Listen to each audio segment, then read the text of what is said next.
We're streaming. It started. Yes. Okay. So, welcome to the stream. Back once again with Brandon, my bestest friend. Uh, we are going to do what you call it, a deck doctoring. Mhm. Uh, Yeah. so, we're going to go over this deck I made for Altair as the commander. I have not had any, I don't have any data behind it. I've not played it in a real game really. But I have worked very hard on it for since the Assassin's Creed Universes Beyond stuff like leaked. Um, that's not true. I started with Ezio and then I fell back to Altair because, honestly, I think it was because you told me you were someone in your pod they were playing Ezio, and I was like, man, he's already seen it. I was like, well, let me do because Altair's my favorite Assassin's Creed character. So I was like, well, let me make him because It's I think amazing. he can be pretty cool. Because I actually cut him Yeah. from my Ezio deck because he had zero synergy Mm, besides just being in the yeah. universe. Um, Yeah. so I made him, and this is like my first deck that I was like, I'm gonna buy the lands first before I buy any other singles, so that way I knew my land base was gonna be basically as good as it could be for Mardu for this deck anyway. So I'm very excited. I think I worked really hard on it. I think I have a pretty strong game plan. I think all the playtesting I've done has just been pretty consistent. Um, but I'm excited to go over it with you because you mentioned like a different strategy with it that I hadn't really thought of Hmm. before. And since you mentioned it, I actually went through and I was like, I have a lot of redundancies in the deck that if I wanted to, I could comb through and just take out, hey, I don't really need, like, I don't need two of these. I don't need two of these. Like, I could just cut one for the other. Hmm. Um, so, I was going to go through the deck with you, and then I was going to make a separate list and make kind of your suggestions just to see which I kind of liked better. Yeah. Um, but before we do that, I did have a small surprise. I've never done this before, but I thought it'd be fun. Michelle and I went Okay. to Target, and I found Yeah. a collector booster of Bloomborough, and I was going to open it and do like Oh, nice. yeah, I thought that'd be fun. Uh, Yeah, let's do it. That sounds awesome. yeah, there's nothing in Bloomborough that I'm like, oh yeah, like I hope I pull that. I don't know. There's some expensive cards though. There are. I might just get some just for like the financial quote unquote. Yeah. Um, so Fun. I love opening packs. same. I bought a bundle of Duskmorn for Bowser and myself Hmm. just to open. There was nothing in Duskmorn I wanted. I was like, they're just fun to open. Yeah. I Oh, like. absolutely. Well, I, and there are good cards. There's a lot of fun ones.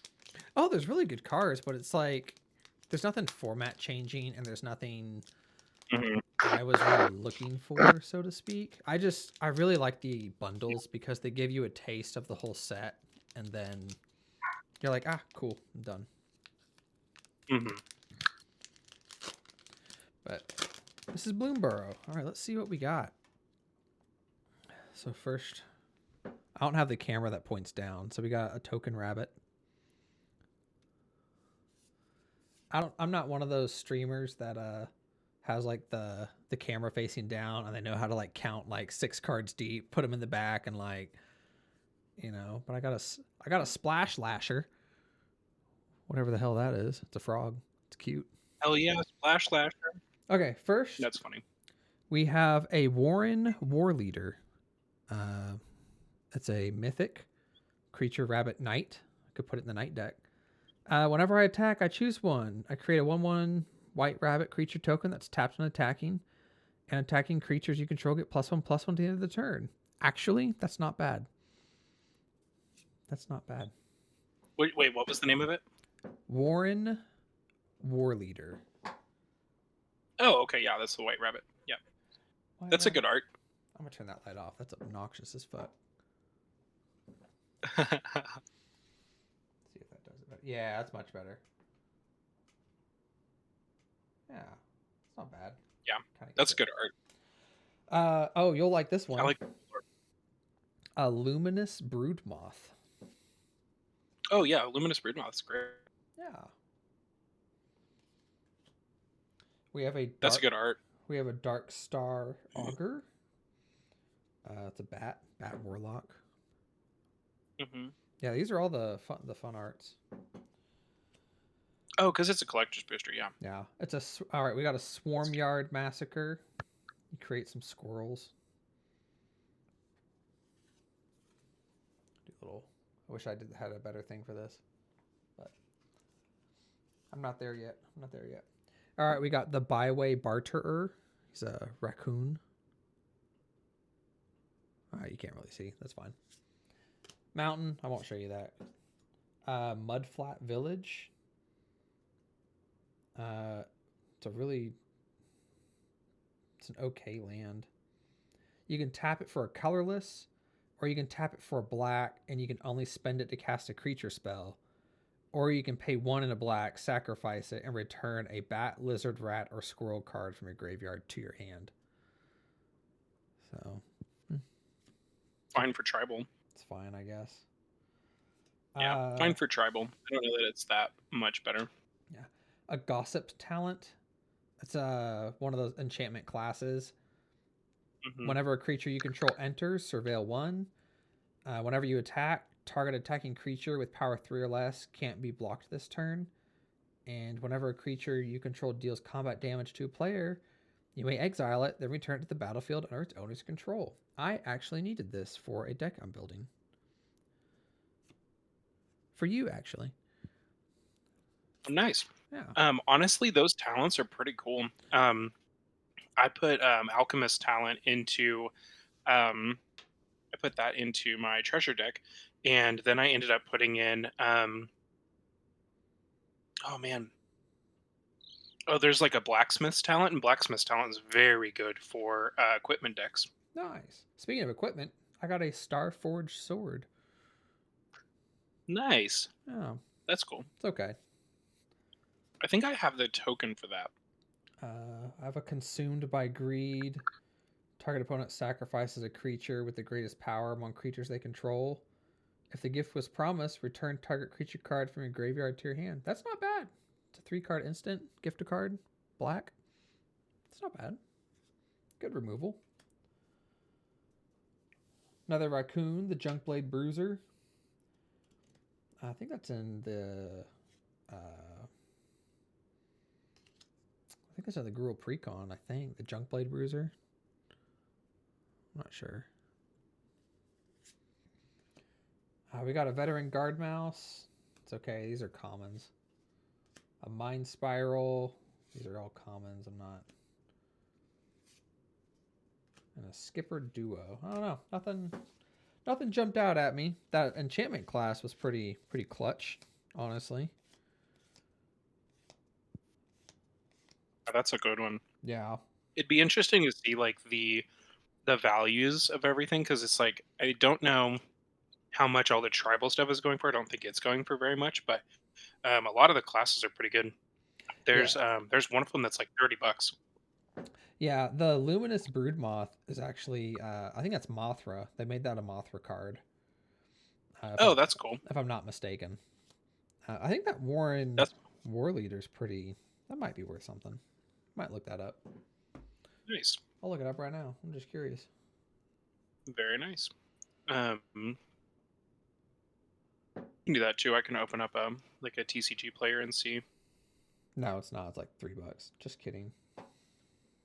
Yeah, I feel like Innkeeper's talent is the one that's like 25, 30. that's the one I think I was thinking of. I was kind of hoping for a 3-tree city, but or one of those raised Oh 4 yeah, three tree cards. is amazing. Yeah. Yeah, three tree is a good pull. There's a Innkeepers is the one that's 25 or 30, and then Mhm. there's Luminous Broodmoth actually comes in one of the precons, but that alt art is just better. Yes. And 100%. most of the alt art of the commanders, especially like Maha, Igra, any of those are all like $30 cards. Yep. Because people really like them. But let us hop to uh, the deck. So I'm going to turn this on. And if I'm looking away from the camera, it's because I'm looking at the Safari.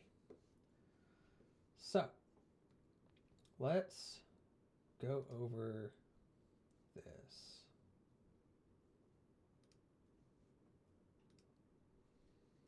So Altair is the commander. It's Mardu, just straight Mardu. So he's a 3-cost commander, which is nice. So whenever he attacks, you exile up to 1 target assassin creature card from your graveyard with a memory counter on it. Then, for each creature card you own in exile with a memory counter on it, I create a tapped and attacking token that's a copy of it. Exile those tokens at the end of combat.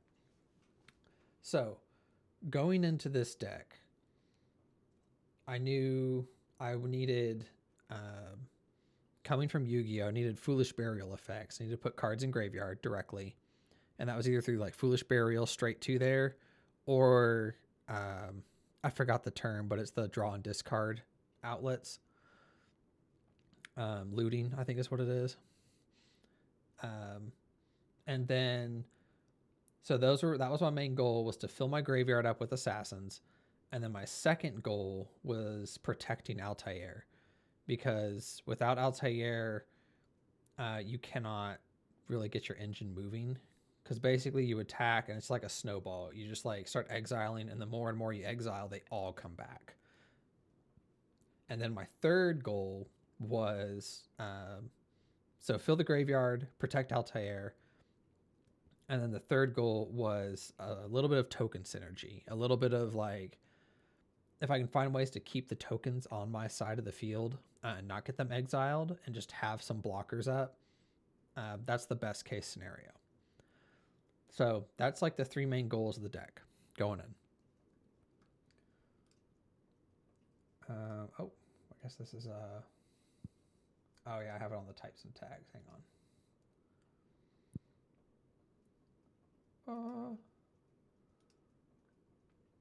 Let me do this.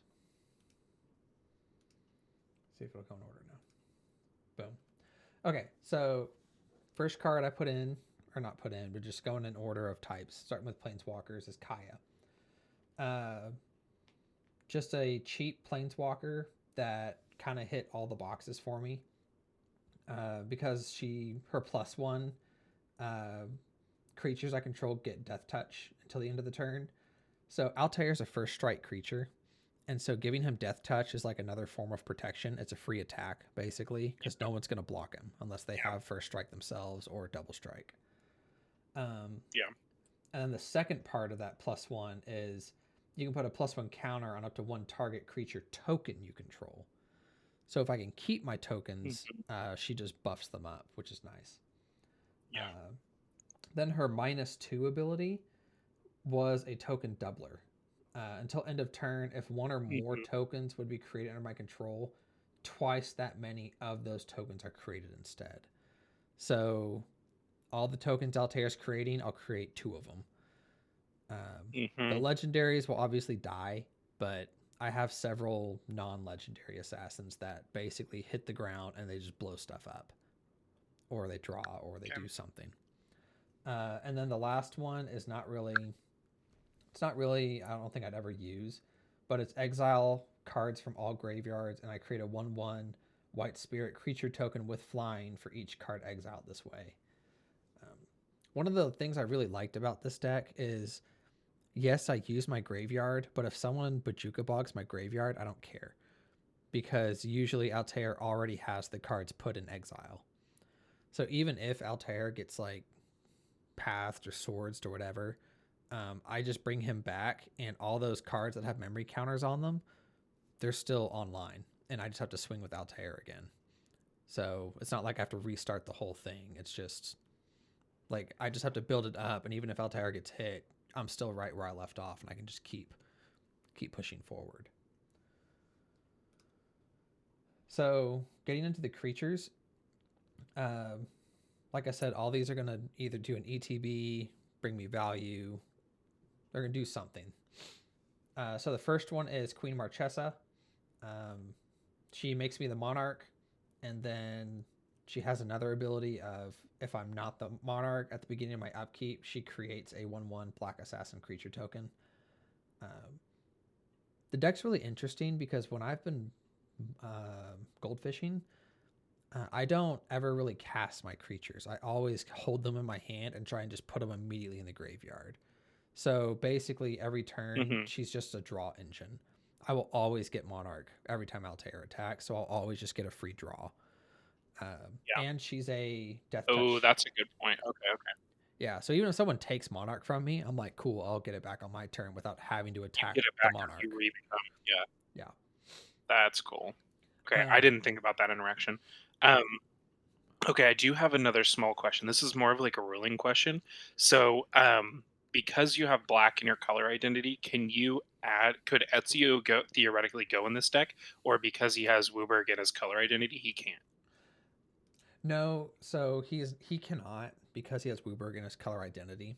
Okay. Um, Got it. yeah, Okay. Cool. that's a ruling I was thing. just curious. Yeah, no, that's totally Yeah. cool. No, that's totally fine. I was just curious. I didn't know. Yeah. So next question. So I have anger. With all I think the Queen Marchesa is like an she's what? Marchesa as an MVP. She's amazing. Yeah, and she has Death Touch too. So when she does come out as a Yeah. token, she's Death Touch. She's a 3/3 Death Touch. Like that's the cool part. Some of these creatures Yeah. have Death Touch, and they just nobody wants to block. So Mm. it's like like free hit. Yeah. Put anger just because I am filling up my graveyard, and when Altair does come back, if he does get hit and I need to bring him back, I want to be able to swing back just as quick. So he's one of the few creatures I do not exile. I just keep him in the graveyard. But he's just a hasty thing. Um, so this is just some of these cards are flavor. They probably can be cut. This is one when I was coming back through, I did cut. But he's another 3/3 Death Touch. But he does have an anthem that gives other assassins I control +2/+0. So when he comes out, he's going to buff all of my assassins as they're coming in, tapped and attacking. Um, so that Queen Marchesa becomes a 5/3 with Death Touch. Uh, Yeah. Aya of Alexandria, she's one of the first creatures I will dump in the graveyard and try and get her out as fast as possible because she has Menace and Lifelink. She's a 4/3. And whenever a historic creature deals combat damage to a player, I create a 1/1 Black Assassin creature token with Menace. So if she hits and Altair hit, that's two 1/1 tokens. And those little 1/1s are basically just defenders. They're just someone for me to hold back and just block. Um, and she's lifelink, which is Yeah, fantastic. that's amazing. I feel like that's good either as a banish with Altair or even if you have to hardcast her. That's still amazing. Yeah, all these assassins, if I hard cast them, they're still good. Like they're still gonna do some stuff, Yeah. but with the exile where you just keep bringing them back out, it's great. Bayek is usually the second card I'll dump. There's a top three, so when I get to the top three, this is the second one. Bayek has double strike, and during my turn, other historic creatures have double strike. So Altair gets double strike, Mm, um, and Aya gets double strike. So then my token collection doubles because it's whenever they deal damage. So the first strike damage hits, get 1/1s, and then normal damage, you get another set of 1/1s. So that combo right there is just a really good, it's a really strong combo just for getting 1/1s out and just some defense. yeah. So okay, so the disguise cost is the 3 mana, the colorless, the red, and the white, and then it comes down as a 2/2 creature with ward 2, and then You have it no, you turn flipped. it down for 3 colorless mana, and Correct. then you turn it up for those. Okay. Correct. So does it actually? So it doesn't really save you mana, but it lets you basically foretell it. Yeah, you can foretell it, or kind of you just set it face down. Okay. I Yeah. mean, I think that's a flavor thing. You know, it's assassins that just like hide in plain sight, and then you flip them up.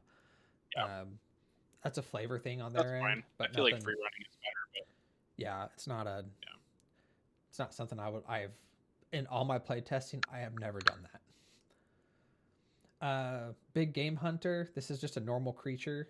He just has an ETB. He's a 1/1, but when he enters, he destroys a target creature with power 4 or greater. So he's just a remove big thing. Just bang, get out. He does have a madness cost, so if I discard him with one of my looting abilities, I can pay a black and cast him for just 1 black mana, and he'll blow something up. Um, he is a 1/1, so he's just more for removal than anything else. Uh, Desmond Miles. So he is pretty fun. I actually really like him. So he has menace. He costs 2, but he gets +1/+0 for each other assassin I control and each assassin card in my graveyard. So when his token comes out, he can be huge, just with like a front, just a big front, because he's going to see all the other assassin tokens. And then his other text is whenever he deals combat damage, I can surveil X, and X is the amount of damage that he dealt to that player. So he's another way for me to fill my graveyard with the surveil stuff. And because it's surveil X, I can like look at the top 3, maybe put 1 in the graveyard, and then I can put the top 2 back on top of my deck in whatever order I want. So it's a he's a really That's good insanely good. utility. Yeah. Garza's assassin. Quick question on Yep. so sorry. Quick question on Big Game Hunter. Does that happen if he's banished with Altair? Does every time he comes back that pop something? Correct. Because whenever Okay, good. it's Just enter the making sure. battlefield. It's not cast. Perfect. Um, Okay, amazing. Garza. It's another. He's a 2/2. He has sacrifice Garza. Garza's assassin destroy target non-black creature. So he's a 2/2, and basically you bring him back with Altair, and before damage, you can sacrifice him because it's not a tap ability. You can just sack him and just blow up a non-black creature. So he's just another removal. He has this other ability where you can pay half your life points, round it up, and bring him from the graveyard to the battlefield, but that will never ever happen. Irregular Cohort is legally an assassin. That's a shapeshifter. Has changeling, so he's every creature type. So it's an assassin. But he's another token creator, and he has whenever he enters the battlefield, you create a 2/2 colorless shapeshifter creature with changeling. So basically, he comes out as a 2/2, but I make another 2/2, and he's just a token generator. It's just more defense to come up with. So basically, this is a backup for Aya.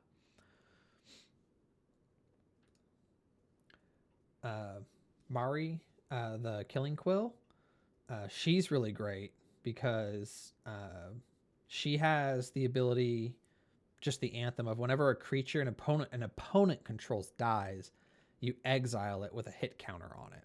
So now when I'm blowing stuff up, because she comes out at the same time, she's going to see those deaths. They get exiled with a hit counter. And then she has the second ability, which is also very important, that assassins, mercenaries, and rogues all have death touch. So now all my tokens will have death touch. And they also have, whenever they deal combat damage, you can remove a hit counter from a card, and then I get to draw a card and create 2 treasure tokens. So Yeah, she's just a that's insane. great value engine. She just puts protection on all the tokens and Altair, and just if I already have stuff with the exile stuff, like she's just, she puts in a lot of work. Yeah. So in my Vihan deck, it's an outlaws deck, quote unquote. Mm-hmm. But there's a lot of assassin synergy in there because the treasures turn into assassins, and so I play several of these cards. Mari being one of them. Yep. She's amazing. Yep. Yeah, she's great.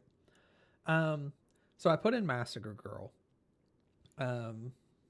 She's a board wipe. If you don't know what she does, when she enters the battlefield, each creature gets -1/-1 till the end of the turn, and then whenever a creature dies, she has the ability to pay 1 life. So whenever a creature dies, she has the ability to pay 1 life. So whenever a creature dies, she has the ability to pay 1 life. So whenever a creature dies, she has the ability to pay 1 life. So whenever a creature dies, each creature other than Mask or Girl gets another -1/-1 counter. So if there's like 1/1s and 2/2s, and like it can just kind of domino effect, and basically it's a board wipe.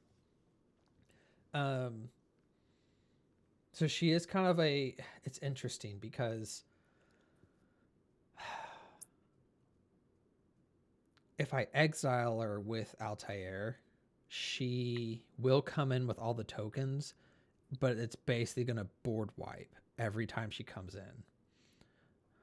Um, Mm, but on the flip side, I have cards. There's a card in here called Haystack that lets me pay 2, tap, and I can phase out a creature, just one. So I can technically go into kind of a loop where I can attack with Altair, bring out all my tokens with Massacre Girl as one of them. Massacre Girl will trigger. I can tap Haystack, phase out Altair, board wipe. Massacre Girl will hit for 4, and then Altair comes back at the end step. So I can kind of just do a constant loop. It's not ideal. It's kind of slows the game way down, but it is kind of a, yeah, you know, I don't know. It's kind of like a, we're all going to be stuck in this loop. If like, you know what I mean? yeah. So I kept her It's in kind though. of interesting. Yeah, I feel like that is good to have a board wipe like that. That might be one that you may not exile it until you like need to, kind of thing. Correct. Like you may just let it sit in the grave, knowing that it's there. Well, that's the, I just rechecked Altair because I was kind of curious on if his ability to bring back the tapped and attacking tokens was a choose, but it's all of them. yeah, that I've looked up the ruling and it's all of them. Hmm. So it's, Yeah, that's interesting. but I like it though because I can I can hard cast Massacre Girl and board wipe once, and then when she Yeah, dies, inevitably, I can bring Altair back and I can threaten another board wipe. Like it's a loaded gun. yeah. It's like, hey, if we start getting out Oh, of hand absolutely. again, I'll do it again. like, Yeah, but I think she needs to stay in, because the -1/-1 gets around indestructible and all yeah. kinds of other shenanigans. So Well, and it massacres token decks. That's yeah. I think that's really good. so speaking of Massacre Girl, we have Massacre Girl Gnome Killer. Um, so this is the one that all my creatures have Wither, and Withers where they deal damage in the form of -1 counters.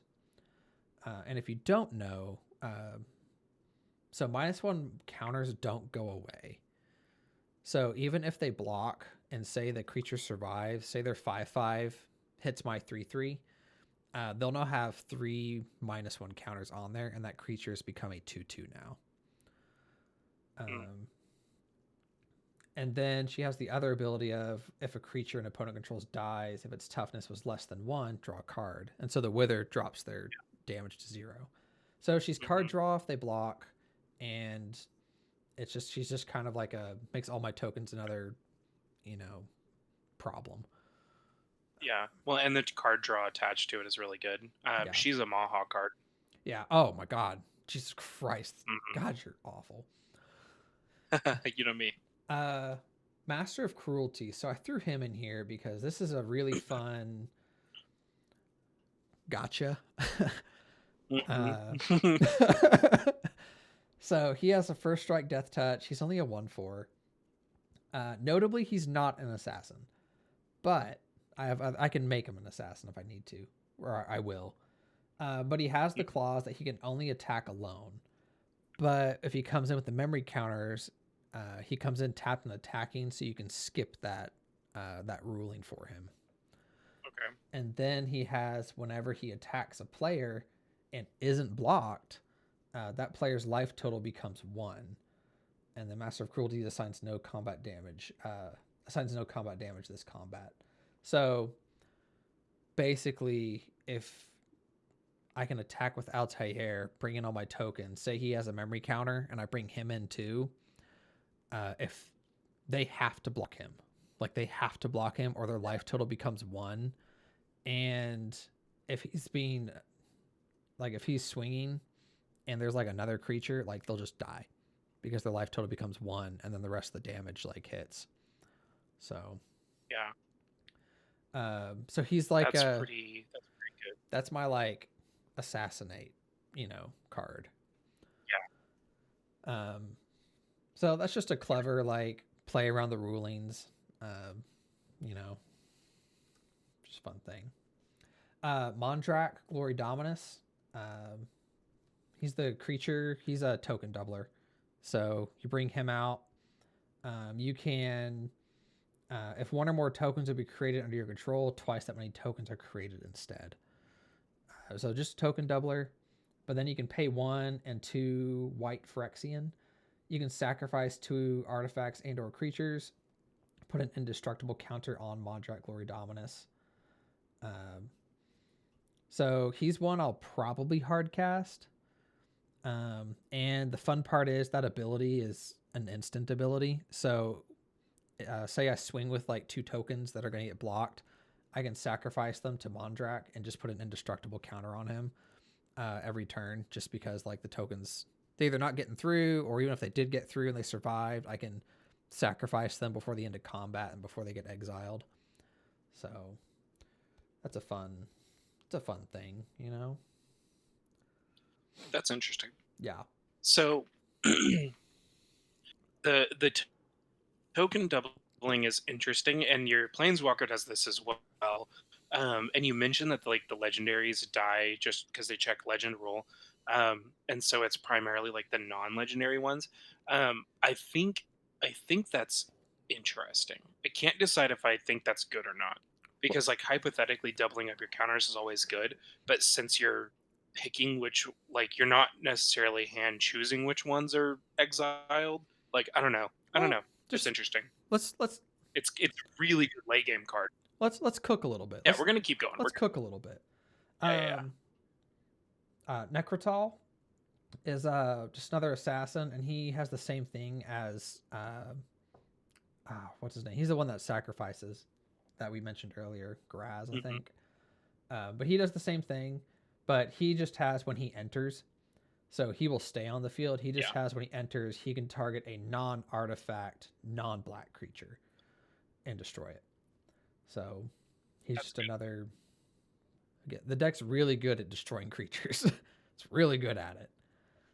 Yeah. You should know this one, Olivia, Opulent Outlaw. She Oh yeah. she was the Vihan deck. She was the commander of it. Mm-hmm. Just another value engine. She has flying and lifelink, and whenever one or more outlaws, which are assassins, like we covered, if they deal Mm-hmm. combat to a player, you create a treasure token. So it's just a extra mana, just value. And again, with the double strike stuff, you'll get 2 treasures. So just a little extra. And she has flying, so she has a little bit of evasion just to kind of get over some stuff. Port Razor, another non-assassin, and this is another win con. So he has, whenever he deals combat damage to a player, so he has to deal combat damage. Untap each Mm-hmm. creature you control. After this phase, there's an additional combat phase. Port Razor can't attack a player it has already attacked this turn. So with Altair, this is an infinite combat so long as Port Razor can deal damage. Because Altair attacks, he brings in all the tokens. Say Port Razor hits, effect triggers. Combat phases end. Mm-hmm. That phase ends, so all the tokens get exiled from Altair, but Altair is untapped. So you attack again, you create a new token that's a new creature for Port Razor. So Port Razor can keep attacking and just So you keep. can keep hitting the same Yep. guy. Yeah. Okay. So that's another win con. Ravenloft Adventurer. I actually slept on this card. Like he was when I first read him, I was like, I don't like it. But now that I've goldfished with him, I'm like, this card's busted with Altair. So he has whenever you enter whenever he enters, you take the initiative, and the initiative is it's like Monarch, but instead you do this dungeon. It's like this outside little mini game.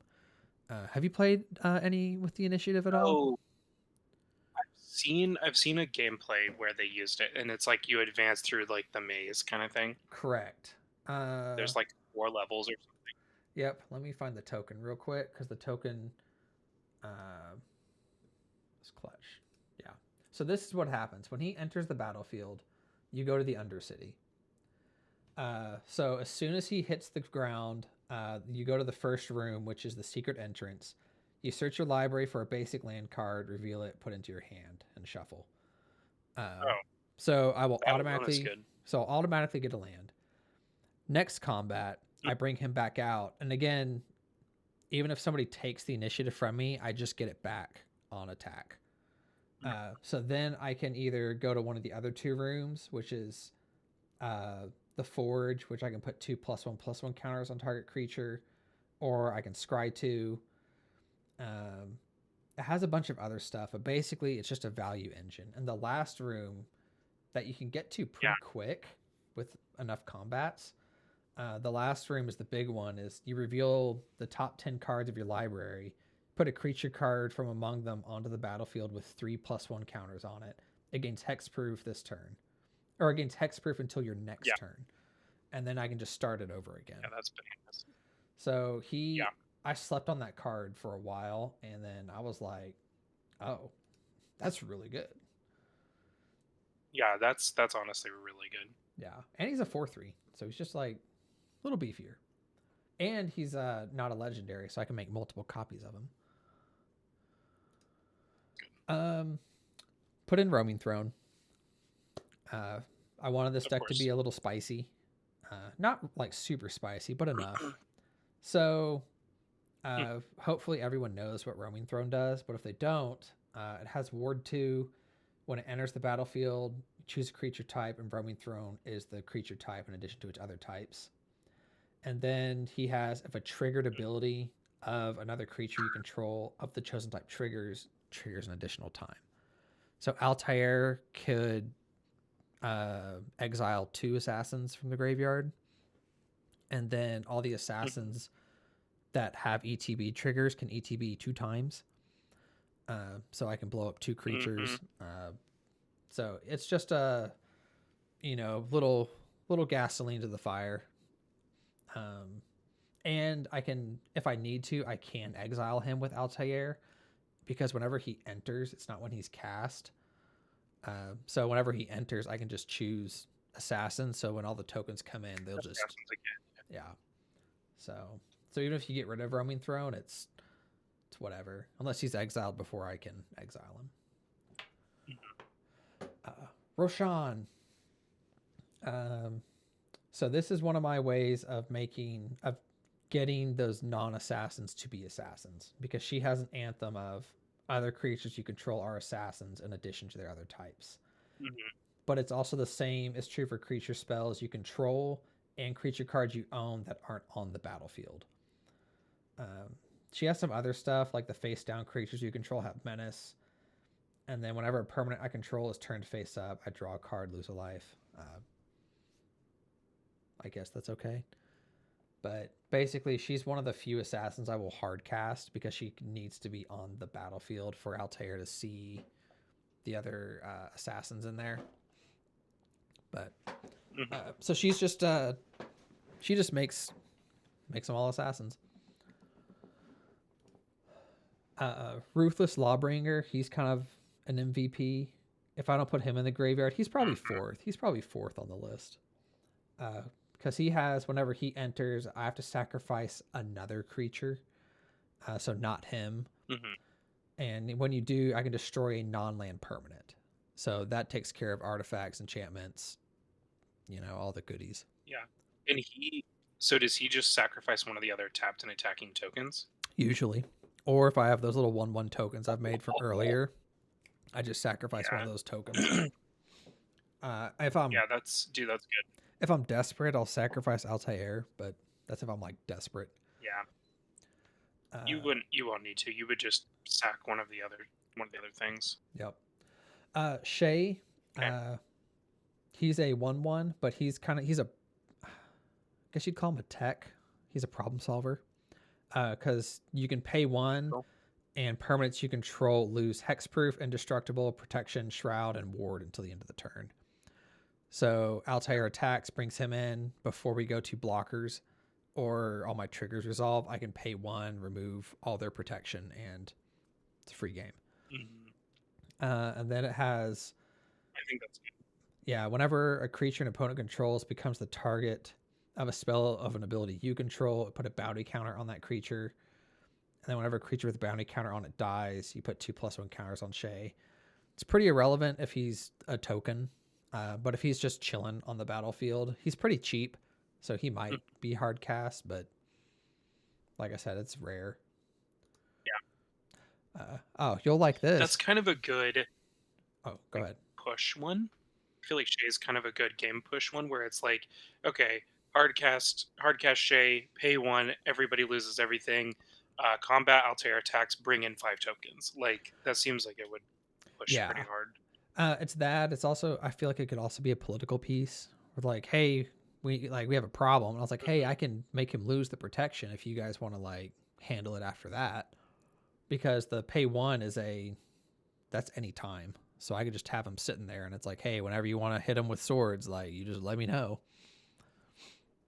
So yeah, all right. I think you're gonna like this next card. I think you're gonna like this. I'm ready. It's the Master Multiplied. Not an assassin, but he has Myriad. And he has, look at this text. The legend rule doesn't apply to creature tokens you control. Seems pretty good. And then you'll like this next part too. Triggered abilities you control can't cause you to sacrifice or exile creature tokens you control. So all my token doublers, basically kind of. So basically, all the tokens I make with Altair, the ones that survive, will stay. All my token doublers, I can now have double legendary tokens. Yeah, and they stay. And they stay. And he will see. So he's one I will probably hard cast first. But if I can get him exiled with a memory counter, his last ability will still stay. So he can come out with that wave of tokens, and they'll all stay. So yeah, that's really good. Yeah, he's really good. That's probably like the MVP or backup commander of the deck. Like that seems very good. Yeah. Undercity Eliminator. It's another. When it enters, I sacrifice an artifact or a creature, and if I do, I can exile a target creature. So everything else has been destroyed. She's just exile. But she is the sacrifice an artifact or creature, but I can sacrifice her to her own ability. So she's just a better version. This is the third card I always put in the graveyard. So it's usually Aya, Bayek, and then the Unscrupulous Contractor is usually the third. Because he has, whenever he enters, I sacrifice a creature, which I'll usually just sacrifice him. And when I do, target player draws 2 cards and loses 2 life. So he's just a draw read the engine. bones. There you go. Yep, he's just a draw engine. That's amazing. And it's a May ability. That's incredible. Yeah, so if I can get him cooking, like, I'm just drawing cards. Vein Ripper. Yeah. I think he's the last assassin. Incredible. Flying, has a ward. He's a 6/5. He's just a big assassin. And then he has, whenever a creature dies, target opponent loses 2 life, and I gain 2 life. So if all my things are just schmacking and they're killing things, I just get a little life boost. People maybe die. If anything, he's just a big 6/5 flying vampire assassin. Yeah. So them being exiled at the end of combat does not count as dying, right? Nope. They have to be destroyed. Okay. So that's his flaw, but cool. I mean, that's fine. I was just curious. Yep. Okay, now we're moving That's on to one though that is probably good to hardcast too. Like even if you have to, he's still good. Mm-hmm. So moving on to the sorceries. Now we're moving on to kind of the second goal. So we have Buried Alive, which is like a super foolish burial. So I put 3 creature cards into my graveyard. That's all it does. Mm. It's great. Normally, if this is the first foolish effect that I have, I usually put Anger, Aya, and Bayek. Those are usually the first 3 I put in. Because normally I put Anger in there because at that point Altair is probably prime target, and I just need to be able to be hasty. And then Aya and Bayek we've already covered. Cathartic Reunion. One, this is a card from the Assassin's Creed set, or at least with an alternate art, and it's a super looting. So you have to discard 2 cards when you cast it, but if I have Assassins in my hand, I just put them in the graveyard, and then I draw 3 cards. So Faithless Looting, same thing. Draw 2 cards, discard 2 cards, and it has flashback. Oh yeah. Oh, we love Faithless Looting. Yeah. I had an Insatiable Avarice, so this is a tutor. Just a tutor. For 3 mana, I can just search for a card, or for 6, I can search it and draw. So it's whatever. Lively Dirge, that's another Foolish Burial for 3, except this one is I can only put 1 card in, but there's not a lot of put creature cards in your graveyard sorceries, so made the cut. It has another one that's like return 2 creature cards with mana value 4 or less from your graveyard to the battlefield, but I doubt I'll do that. Bowser had this in one of his decks, and I fell in love with this card, like, because it was $1. It's a 4-cost board wipe. It's so good. Yeah, you turned me on to this one. I run it in my Mardu deck too. Have you cast it before? No, I haven't pulled it off yet. I Bowser did it one time, and I was like, wait, what's that do? You're like, give me that. Yeah. It's like, so each player chooses an artifact, a creature, an enchantment, and a planeswalker from among the non-land permanents they control, and then sacrifices the rest. If Rakdos was spent to cast the spell, I choose the permanents for each player instead. So obviously it's a Mardu card. Sacrifice gets around indestructible, which is so nice. And the choose gets around hexproof.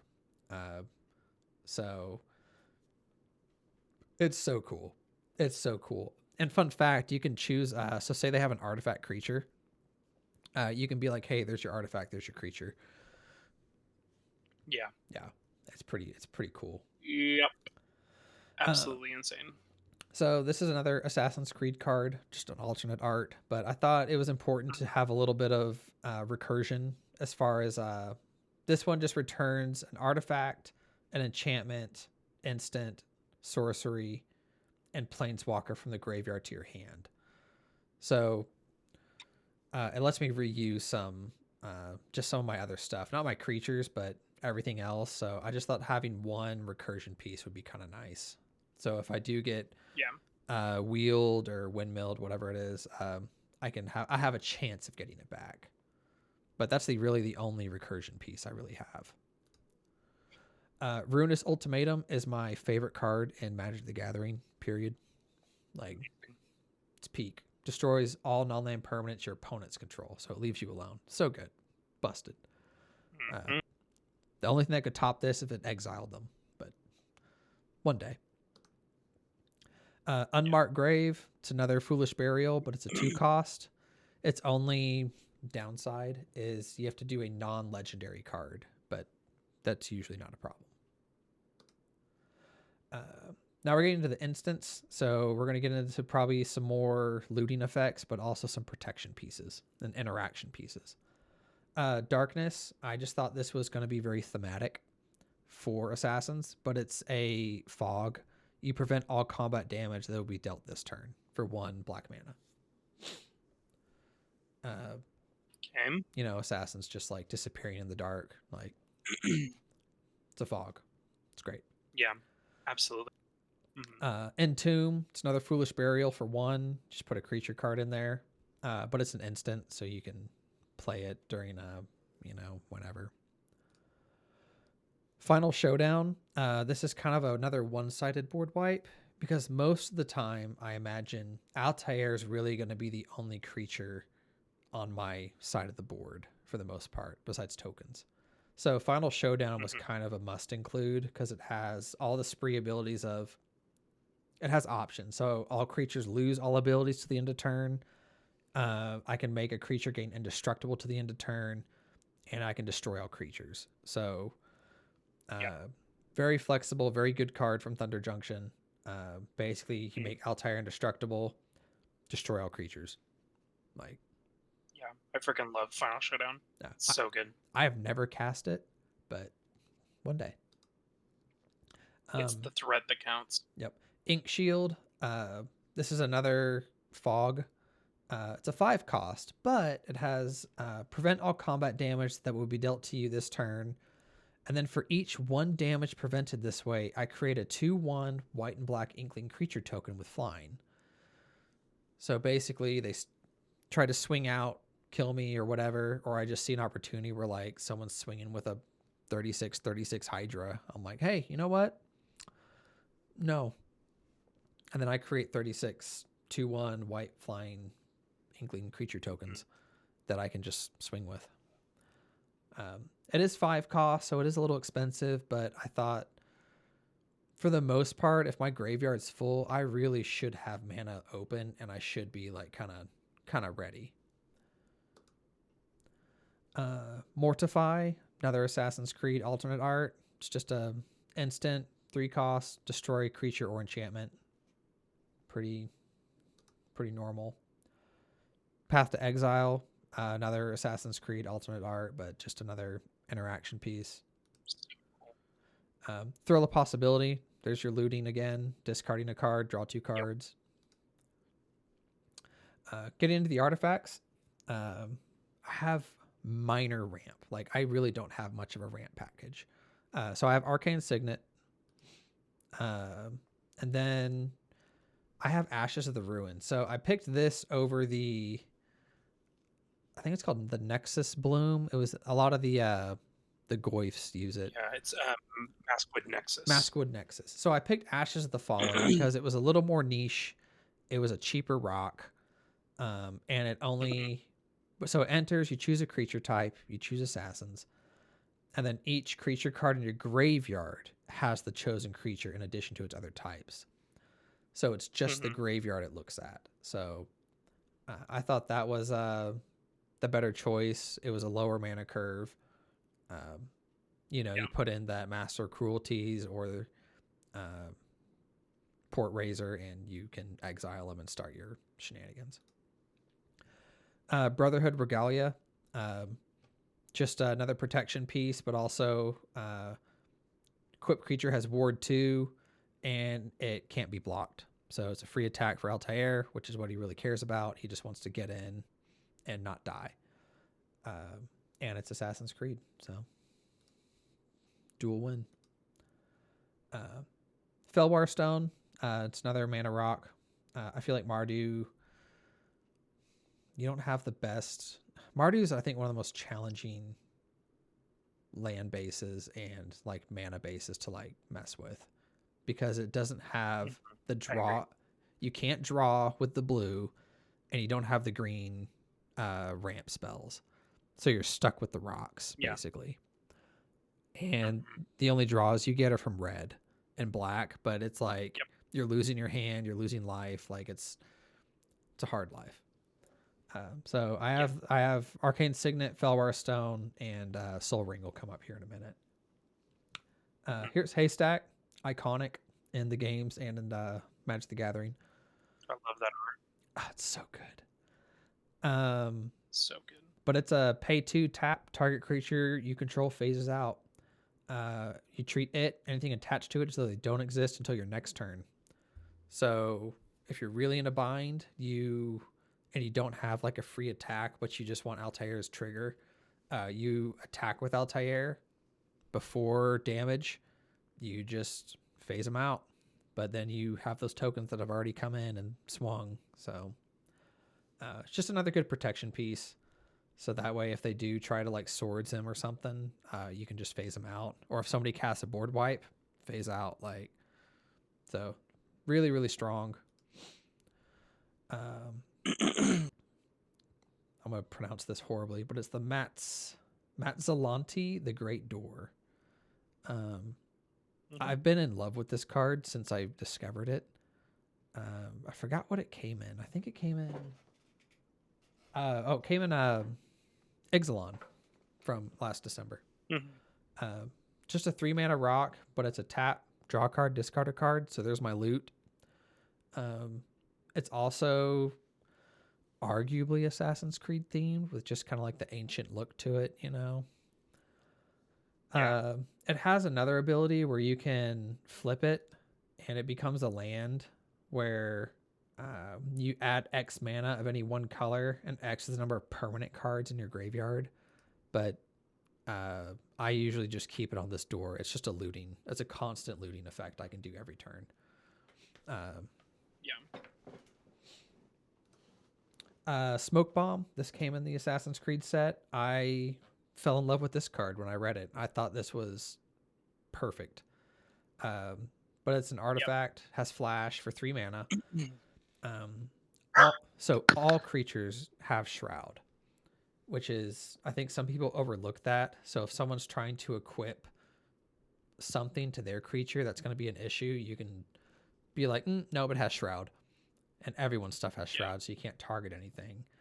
And then at the beginning of your upkeep, you sacrifice it, and then target creature you control can't be blocked this turn. So it's just a free attack with Altair. I just Yeah. loved it. I And thought, it automatically sacrifices, right? yes. So it's at the beginning of your upkeep, sacrifice Smoke Bomb. So it just happens. I just thought Okay. that was a really fun, great card, and I just really love it. Yeah. Their Soul Ring, I got the cool art for it too. So it's like from, you know, Sundial the Infinite. This is another let me keep all my tokens card. It's a 2 mana rock Yep. that is a So pay one tap, end the turn. I can only activate it during my turn. You exile all spells, abilities from the stack, discard down to your maximum hand size, damage wears off, and this turn until end of turn effects end. So Mhm. you attack with Altair, do your damage, and before the end of combat, you just end the turn. And Yeah. you get to keep your tokens now. Yeah. Well, and it's an interesting, like, honestly, that's still kind of board wipe protection. Like, well, I guess not because it's only on your turn. Okay. Okay. Yeah. I mean, it's fantastic even for just that Yeah. purpose. Yeah. But if somebody tries to play removal on you and you're like, nope, I have to keep my commander or something, like if they're like, go ahead and swords or whatever, then it's like, nah, I'd rather keep it. Now we end it. Yeah. Yeah. Swiftfoot It's boots. cool. It's the protection piece. I picked this over Lightning Greaves because I still need to target Altair with certain abilities, and you know, you pick one or the other. Yeah. The Animus. This is the only artifact. So this card only really works with Altair. Like I Okay. should say, it only works optimally with Altair. So it's a 2 mana Okay. rock. At the beginning of my end step, I can exile one target legendary creature from a graveyard with a memory counter on it. Oh, okay. Read those last like 4 words. Memory counter. Yeah.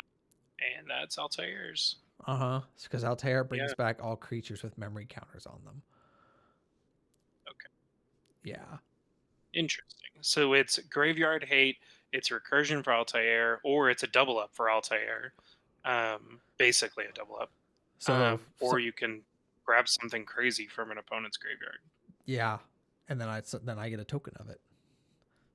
Yeah, absolutely. Um, Well, I mean, like even doing that on something simple like a so well, so Altair can only banish assassins. Does he only bring back assassins? nope, it's all creatures with memory counters on them. Okay, so this is the way around the assassin rule. Kind of. So long as like Okay, so I make creatures assassins so Altair can exile them, but once they're yeah, exiled, we're good. Once they it have that doesn't really memory matter. counter, like we're in. Like Yeah, they made it in. okay, Oh, So this is fantastic. Yeah, that's perfect. yeah, and then it has another ability where I can tap it until my next turn. Another legendary creature I control can become a copy of target creature in exile with a memory counter on it. So It's um, kind of cool. yeah, I don't know the utility of it because it only works as a sorcery, but I don't know. Say I exiled, I forgot the Phyrexian Mommy, the white one that doubles ETB triggers. Um, Yeah, it's like, Conjure. yeah, like maybe I can just, Well, Elish Norn, that's who she is. yeah, It's like maybe I actually wanted pulled an Elish Norn. to. No way.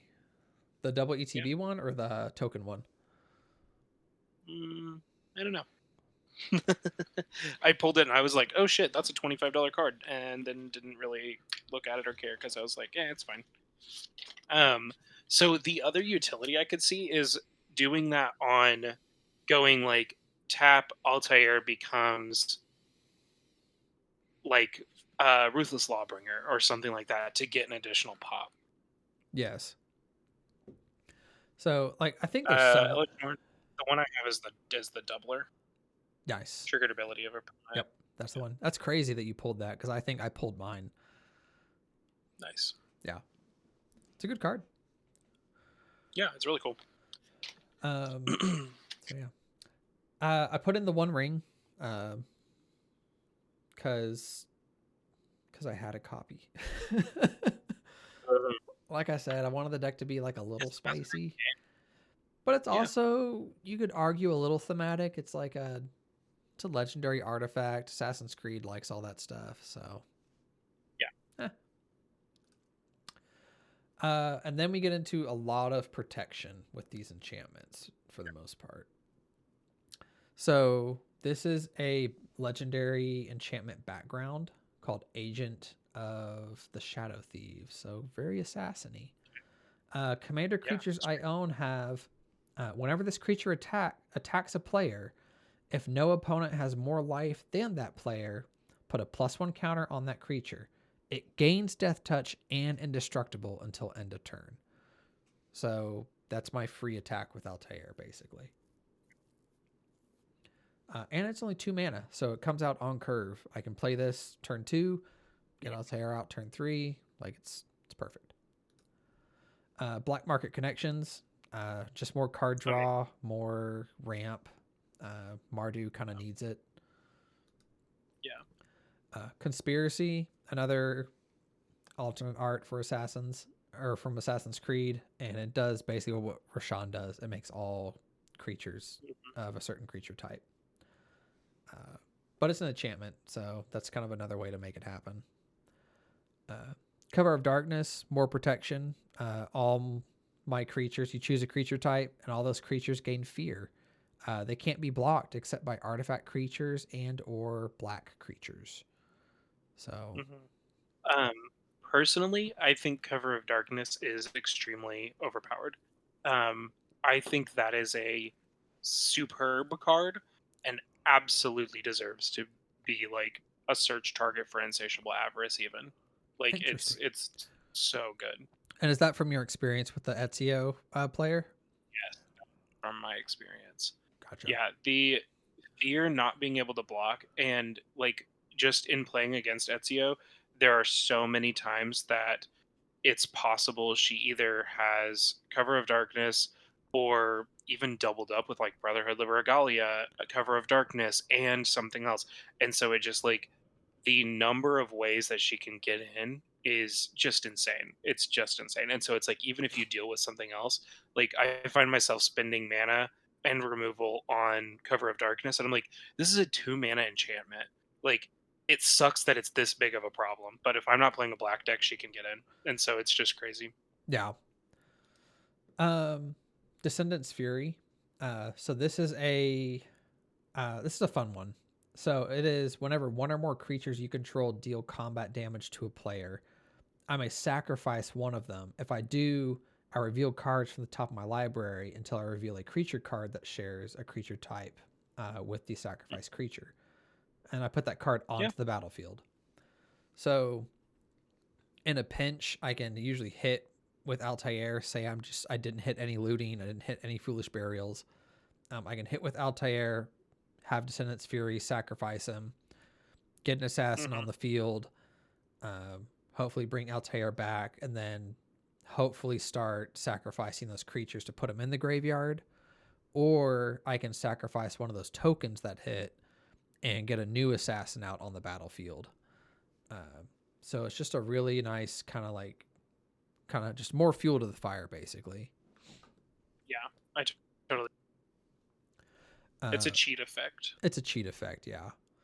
Uh, then Mhm. I put in Ghostly Prison. This is a, like I said, I'm not usually going to have a ton of defenders, or if I do, they're going to be kind of small. So anything with like Mhm. trample or that's big, I'm going to have problems with. So Yeah. Ghostly Prison's in here. No Mercy I put in. I don't know if you've seen this card, but it's an enchantment that has whenever a creature deals damage to you, destroy it. So Mhm. it's just another like, hey, leave me alone. Like, don't touch me. Yeah. Reconnaissance. This is another free attack for Altair and protection.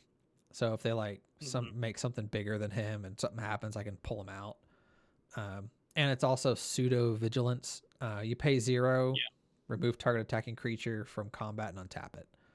Uh, so that's all it does. Then we get into the lands. Most of the lands I'd put a lot of thought and time into the lands. Basically, I have all the fetch lands. I have all the shocks. I have the triome, and I have all the surveil lands. The Mhm. I also have all the battle bond lands, I believe, as well.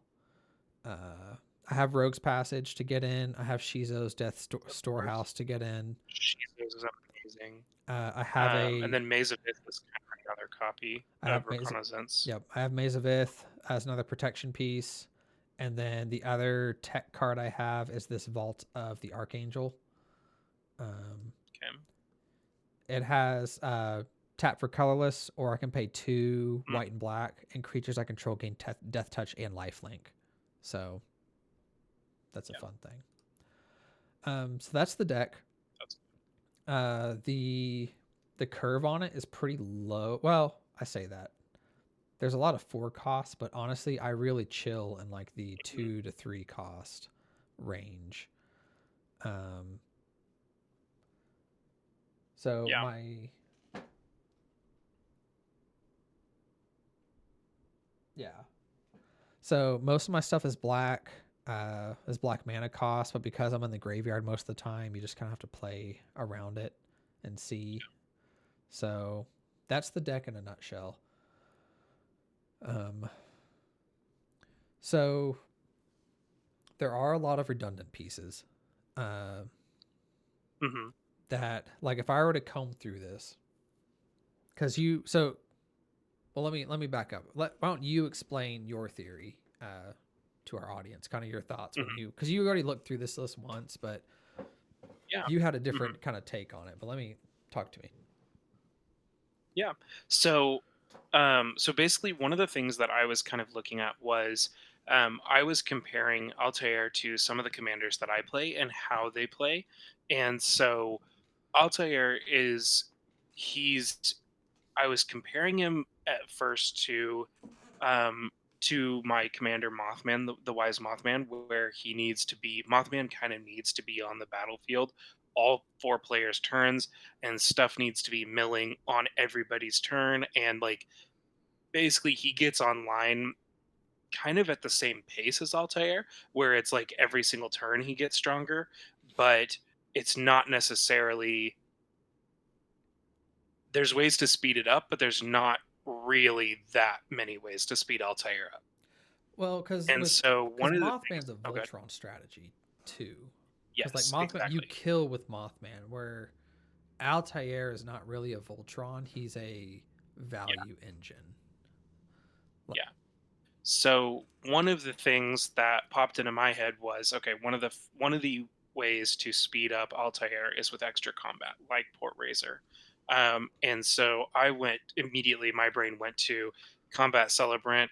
overpowering attack, and basically just any of the there's an enchantment one too. Basically any of the combat doublers, because to me it's like even if you just attack with Altair and then overpowering attack, that's now two assassins that are banished, and the first one comes back for the second combat. So you just launched yourself ahead by 2 turns. Is my thought process. So that is how I was comparing Altair to Mothman, and then I kind of realized, well, Altair is really more of an enabler than he is the the goal kind of thing. And so it's like him making an attack is really important, and him banishing something is really important. So something has to be engraved for him. But he's really a little bit more like Bello, Bard of the Brambles, where the board comes alive whenever he is on it, kind of thing. And so ways to phase him out or protect him for all 4 turns, or just recast him and maybe get a discount on recasting him. Those things are much those still work with Altair because he doesn't have to technically be on the battlefield all 4 turns. So that was one of the things that popped into my head was like, oh, let's do not command tower, but command beacon, the one that's like crack it and get your commander straight to hand to sidestep commander attacks. There's other ways to like cheapen the cost of certain creatures, and so you can like choose a creature top. Choose a creature type and reduce its cost by 1. So there was just different stuff like that I was kind of thinking about of like, let's just recast Altair whenever we're ready to. And you've got plenty of haste enablers and that kind of stuff. And I think anger is fantastic. So that was one thing. The other part of me was looking at it, and this is kind of the theory that you just referenced to a second ago, is Altair is really only banishing one assassin a turn, and then he's bringing back more and more every turn. So he gets stronger the longer the game goes on. And your assassin package is bananas. They're all insane. Every single one of them is useful in most situations.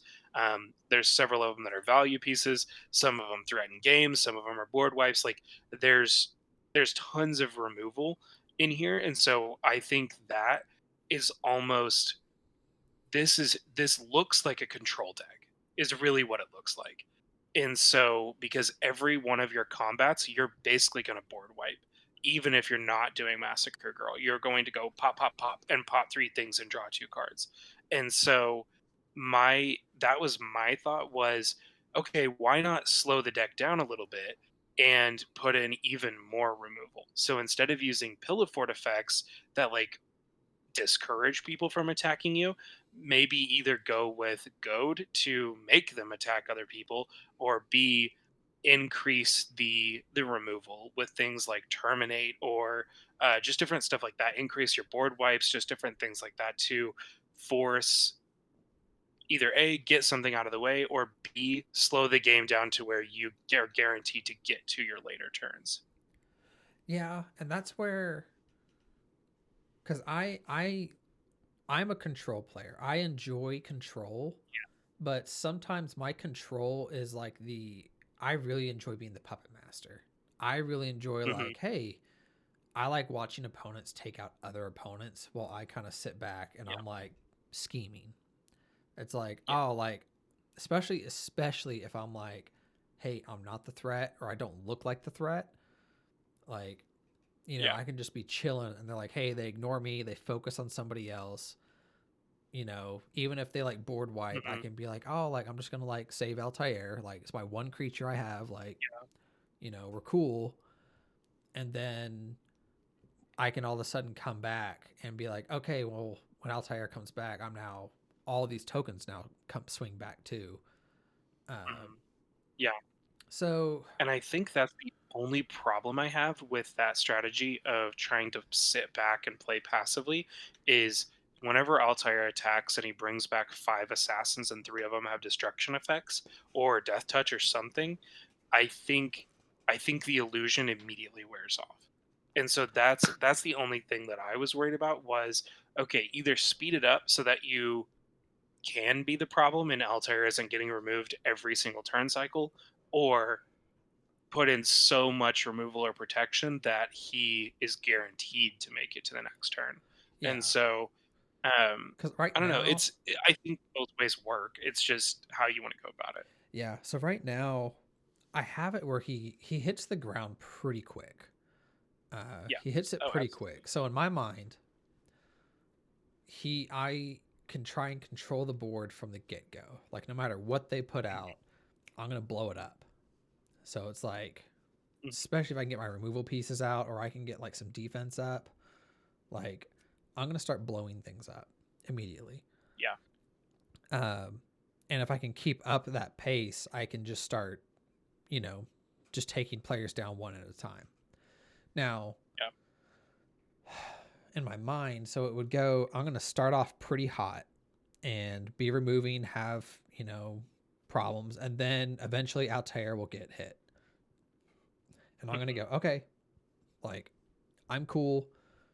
And that's when I can kind of start pillow forting, like, hey, ghostly prison or no mercy. Or, I mean, even just like, hey, like not casting Altair. It's like, hey, we're chill, we're cool. You kind of try and get back under the radar until a problem shows up and be like, hey, I can start politicking to like, Mhm. hey, if I bring Altair back, like, do you mind if I swing at you? Let me hit, like, I don't have to hit you. I just need to swing at you and Altair survive. And I can blow something up, you know? Yeah. But then once that happens, then hopefully you can just start snowballing again. And Yeah. that's where at that point, hopefully I've drawn enough where it's like, hey, like this combat, like I'm not going to kill you, but then you have an extra combat and you're like, oh, I'll kill you this extra Yeah. combat now. Like, Yeah. so that's how my mind works with how it would go, that it wants Mhm. to hit the ground running fast, probably get blown out, or give the deception of, hey, you got me, I'm chill, like hit the ground too fast, I'm backing off, I'm not the problem. Let somebody else kind of push ahead a little bit, especially if I've lost control and they just like, blew past me or whatever. Um, Yeah. so that's how it works in my mind. Because on the other side, I like what you're saying, where it's like you have a lot more interaction in your hand. So adding a swords to plowshares, a reprieve for like a counter spell, uh, Yeah. feed the swarm, like having more removal pieces to Mhm. like, every turn. Even like, because my goad deck, my Boros goad deck has a lot of like deflecting palm. It's like, oh, they swung at me, and it's like, Mhm. oh, hit you back, like don't touch me, Mhm. like I have Yeah. interaction pieces. I'm here to like, do it. So Mhm. I I think that's a very possible build. I can see the deck Mhm. leaning that way. Um, I definitely want to build. I definitely want to get data on the build I currently have, Yeah, of course. Yeah. just to see how it goes and get some games underneath it. Because Mhm. looking back at it, let me go back here. So, like, automatically, I would cut, uh, I'd cut the Planeswalker. I would cut Arno, uh, Mhm. Big Game Hunter, Garza. Let's see, probably the regular cohort and Vein Ripper are like the six creatures I would cut just automatically, just going down the list. Mhm. And the theory is like Arno isn't really contributing a whole bunch outside of he's just an anthem effect. Andy's Yeah. flavor. +2 is Mhm. significant. Don't get me wrong. It's Well, sounds nice. good. Yeah. Yeah. Uh, the big game hunter, Garza, and irregular cohort are all just backups of things that I already have. Uh, Mhm. like, So some redundancy. yeah, it's just redundancy. Vein Ripper he's just a big flying beater. Um, Mhm. he does have a nice effect where like I could play him, like hard cast him, and then like play a board wipe, and he'll start, you know, really pinging people. Yeah. But it's not to the overall game plan. Mhm. Because the creatures are really where I would like. That's where the cuts would come from. So there's six options there. Um, I really like my sorcery package right now. I think I have the Yeah. perfect amount. I really like my uh, my instances. If I were to cut one, it would be Ink Shield just because it's expensive. Yeah, yeah. So that's Holding 7. up 5 mana kind of requires a bluff of like, oh man, I can't do anything this turn. Yep. Wink. Like holding up 5 mana, I think is just too much. Yeah. So that's 5. So that's 7 cards right there. Um, I like the artifacts are all fine. And the enchantments, I'd honestly keep all the enchantments. So, Hmm. but honestly, 7 cards, if I put in 7 instances, like all of Hmm. a sudden I'd be cooking with a lot more interaction. Because, like you said, terminate, swords to plowshares, feed the swarm, Hmm. um, Generous gift. Yeah. generous I gift, mean, you can just throw it struck up. with midnight. They're all, Like you could just have it yeah, loaded and ready. Um, I think that is yeah. a viable. I think that is a very viable build. Um, Hmm. Honestly, I may even get some data under this and see because there might be cards I'm like, hey, like this doesn't hit like as much as I thought it was. Like I'm gonna cut it. Uh, and then I do like that idea because I enjoy control, especially like reprieve is one of my favorite instances. I think it's 2. If it's 1 and a Reprieve white, is insane. it's so good. It's so good. I don't know why people don't know about that card. Yeah, Like, it's so good. yeah. For people who don't know, it's a 1 and a white that it's an instant and it says you put a target spell back into its owner's hand and draw a card. So Hmm. what that does The on the white bounce. stack, so say you do something and someone counter spells, you can cast reprieve. Oh, sorry. Brandon's taking a break for a second. Probably the dog. Here, I'll pull it up real quick.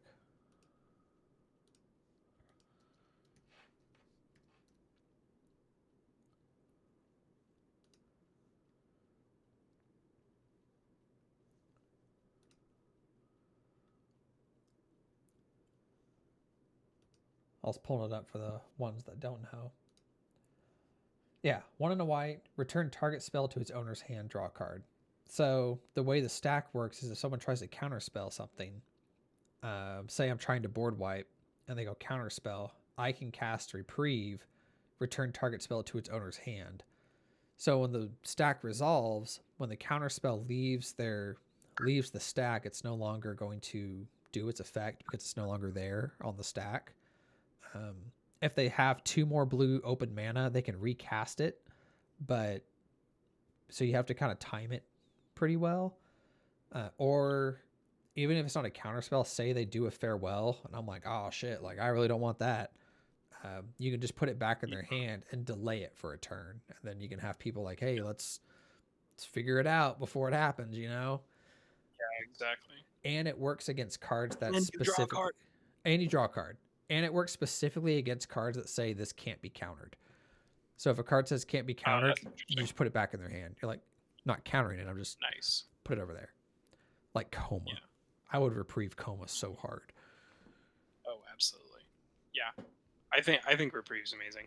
It's insane. And it's very uncharacteristic of white. So, Yes. I think white has one actual counter spell. I forgot what it's called. But mhm. it counters the spell, but it puts it back on top of the opponent's library. So it still kind of Oh, sort of puts it back in their hand, but it's yeah. whatever. So Hmm. but I really liked your idea of having more interaction, more stuff happening. Yeah. So to me, one of the ways to do that is the other cards that I would cut if you're doing that are cutting the pillow fort effects. So darkness, ink shield, ghostly prison, no mercy, and replacing all 4 of those with removal as well. Interesting. Maybe one of them with a board wipe because like ink shield, you could. I mean, there's 30 board wipes that are all at Oh, the same mana value or lower yeah. and are insane. Especially since you only have to have your commander out to have a board state. To me, it's like okay, cool. I austere command and I wipe the board and recast commander and bam, I'm back online or whatever. And so I think all of those are pretty good. Um, but I mean, like, there's a ton of there's a ton of these that are just like Terminate Chaos, Warp, Vandablast, Despark, Fell, Split Up. Like all of those are just insane. Yeah, Crackling Doom, Crackling Starfall Doom's really Invocation is good. a new one. Yeah, Starfall Invocation is from Bloomborough. Dam is good because it has an overcharge or whatever Overload. that's called. Overload, yes. And same with Vandablast. Like being able to pop all the artifacts on the field, like, oh, blow out a treasure deck, like that's amazing. Oh, they're playing clues, fuck you. So like all of those are just amazing. Um, Impact trimmers, honestly, like I could see that being another direction as well. Just like, Oh hey, 5 damage yeah, every I turn. saw Because like I all saw your a build creatures that are had hitting. a War Leader's Call. They put a War Leader's Call in there, Yes. and I was like, Yeah. that's a really clever idea. It's Like, cool. Honestly, both of those, like, I think that's kind of cool because it's like it's only doing 1 damage on your first couple of turns, but like pretty it ramps up every single turn. Theoretically, it should be getting bigger. Because like hypothetically, you want to attack with Altair every turn. And if you're doing like if you have the ability to search for something like with Insatiable Avarice, you're probably looking for the Animus, so you can start doubling that up. And yeah, so I don't know. I see a lot of potential there. honestly, yeah, because like I said, the deck can kind of Because I mean swing either that's way. I feel like I built it. It's interesting because I think I built this deck kind of towards my personality, which is the I like attacking and then I like holding up. Like I like defending yeah, and wait for the perfect time to counter. yeah. Uh, Whereas my style is more let's put in Ishin of the Two Heavens and let's put in all of the double combat stuff, and then we're gonna put in sneak attack to cheat out big stuff. We're gonna put in Wayfarer's Bauble for more ramp. Like that's kind of like I look at decks and go, okay, I want to max anything that's not green. I max out my signets and my medallions. I immediately max that out. So I'm like, I think I saw it in your side deck where it was like where you had like 3 of the signets or charms or something. so Um, I had the all the signets in there and I cut them yeah, because my curve was very low and they were getting in the yeah, way of drawing Thrill of Possibility, Faithless Looting. Like I didn't really need the yeah, extra mana. It was just they got in the way yeah. of. So like here, I'll do like a I'm gonna do a mulligan real quick or a goldfish because this is what I've been like practicing with it. Playtest. Make sure it's on OBS. It's not. Yes, it is. I can Cool. see it. Well, it's on. You're streaming through Discord and on Twitch. Oh, okay. I'm Sure. switching windows on Twitch. Okay. So we have Brotherhood headquarters, Shadow Backstreet, Regalia. So we have 5 lands and Avernus or Descendants Fury. I would mulligan this because I have no Yeah, card draw. I have too much ramp or I have too much land. So I would mulligan this. yeah, yeah. That's 4 turns of sitting there without doing anything. Yeah. So then this one has Port Razor, Sundial. I have 2 lands and Insatiable Avarice, and I would mulligan this. Now I I'd would go down to mulligan. 1. Now I have Clifftop Retreat. I'd have to mulligan this too. So, Yeah. and then this one is, I would keep this hand. So I have to mulligan down So, 2. what is the assassin? That's one of the good assassins, right? I have Aya, and I have Undercity Eliminator. Okay. So basically, I would get rid Did you of, have cathartic to discard them? yep. So I would get rid of Smoke Bomb, and I'd get rid of Undercity Eliminator. So I have my Okay. 3 lands. Hmm. These would go to the bottom. And I would draw. So I don't have white yet, but that's okay. So I would play Blood Crypt, tapped. I would pass. And then next turn, I got Darkness. Then I would play a Swamp. I would tap those 2 for Cathartic Reunion, discarding this, and I'd probably discard the Swamp. And I would draw 3 cards. 1, 2, 3. And there's my white. It's a Hmm. tapped land, which isn't great, but you take what you can get. Yeah, that's fine. No, I like Path of Ancestry. I think it's good. Um, but see, I would It's the actually same as most of play. the trams. But see, instead here, I'd actually play the mountain, and I drew into this black market connections, and I Yeah, would play so that way that. you can get it on. So now the Yeah. deck. So because I'm a little behind on this set, this is where I just kind of like slowly build it up. Because Yeah. then next turn, I would lose. I'd probably pay the full 6 just to get a creature on the battlefield. So I'd get my I don't shapeshifter, disagree with that. get my treasure, and draw an extra card. Hmm. So now I have a creature. I've got 4 mana. Uh, probably play my path here. Probably crack that. This and this. Get Altair out. Still have this darkness. So if they do swing at me or something, I have a protection piece. Next turn, probably just do 3. Get another treasure. And draw an extra card. Now we have 2 protection. Altair can now swing and get that out. And I can start gaining my life back. So now the deck would kind of start cooking, basically, at this point. And that's on turn 5. So turn 5, we're doing pretty good. And I have protection. I have a Shizo, so Altair could get in. I have a Surveil land to possibly get something. I already have my token keeper.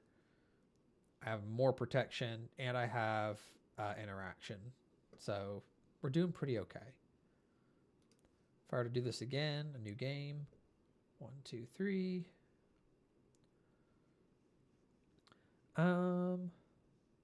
I'd probably mulligan this.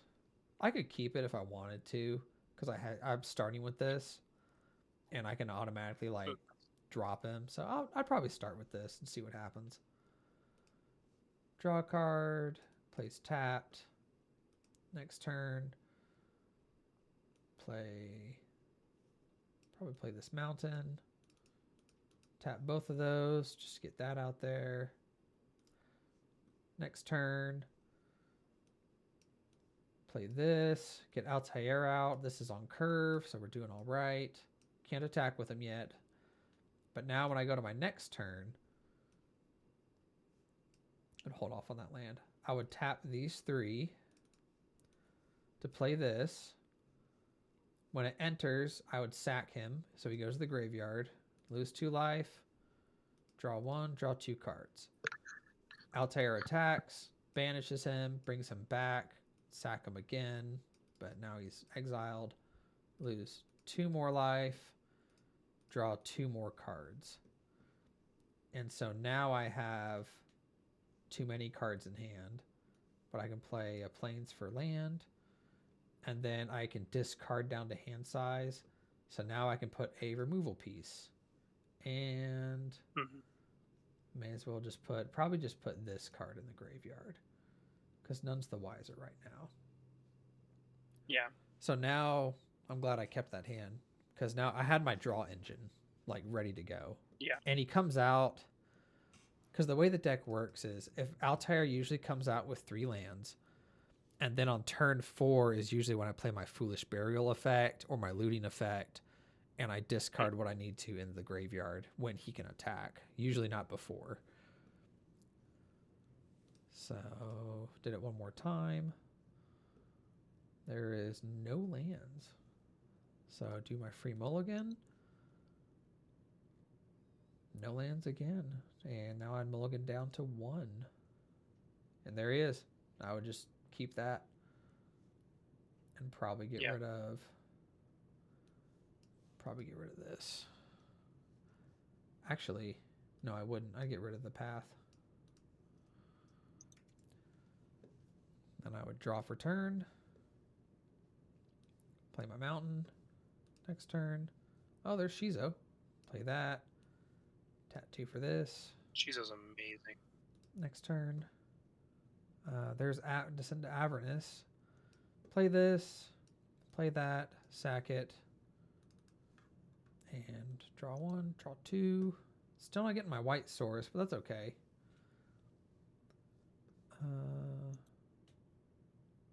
Next turn. Oh, there's my white source.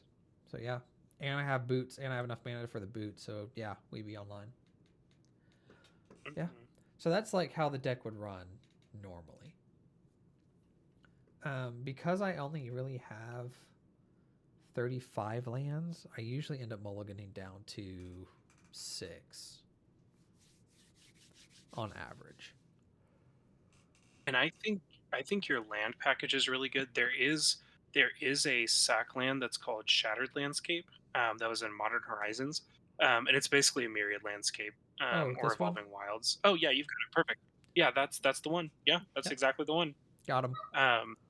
Yeah, that one and Nomad are fantastic for like fixing, and then obviously you have Savai, which is fantastic as well. Yeah. Nomad. Um, Yeah. Shattered. Yeah. Shattered Landscape. Nomad and Savai are the mana fixers, mhm. basically.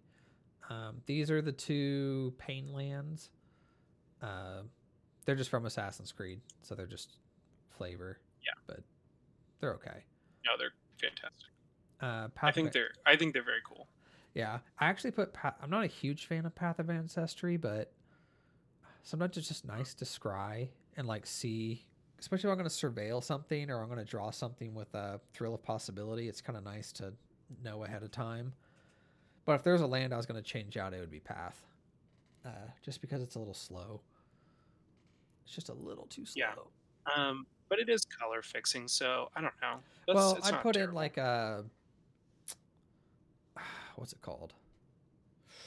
One of the fetch. No, I have all of them.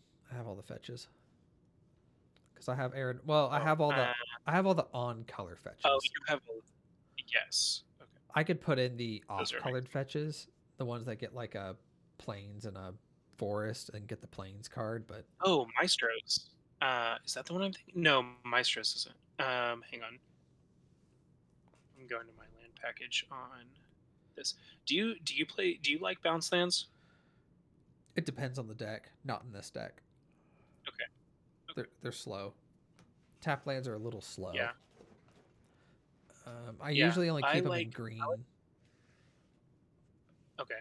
I like bounce lands because I feel like they're like another way to ramp. And so a lot of times I'll like play my land for turn, or like go ahead and tap my lands and then bounce one of my basics back to hand or something like that. And so I like them quite a bit. I, I, I usually play all that I can. I don't mind them. I think they work better in blue, green, and white colors, uh, especially Mhm. with spelunking. It's busted with spelunking Yes. because they come in Oh, absolutely. untapped. Uh, Yeah. but yeah, so I usually it's only green colors that I keep it in. Uh, Okay. but yeah, that's kind of the deck, my dude. Nice. Um, So I'm hoping this Thursday I'll get 1 or 2 games with him in. Um, Thursdays are usually shorter days. Uh, I don't know if I'm gonna make Saturday. We'll see. I got stuff happening Saturday, but nice.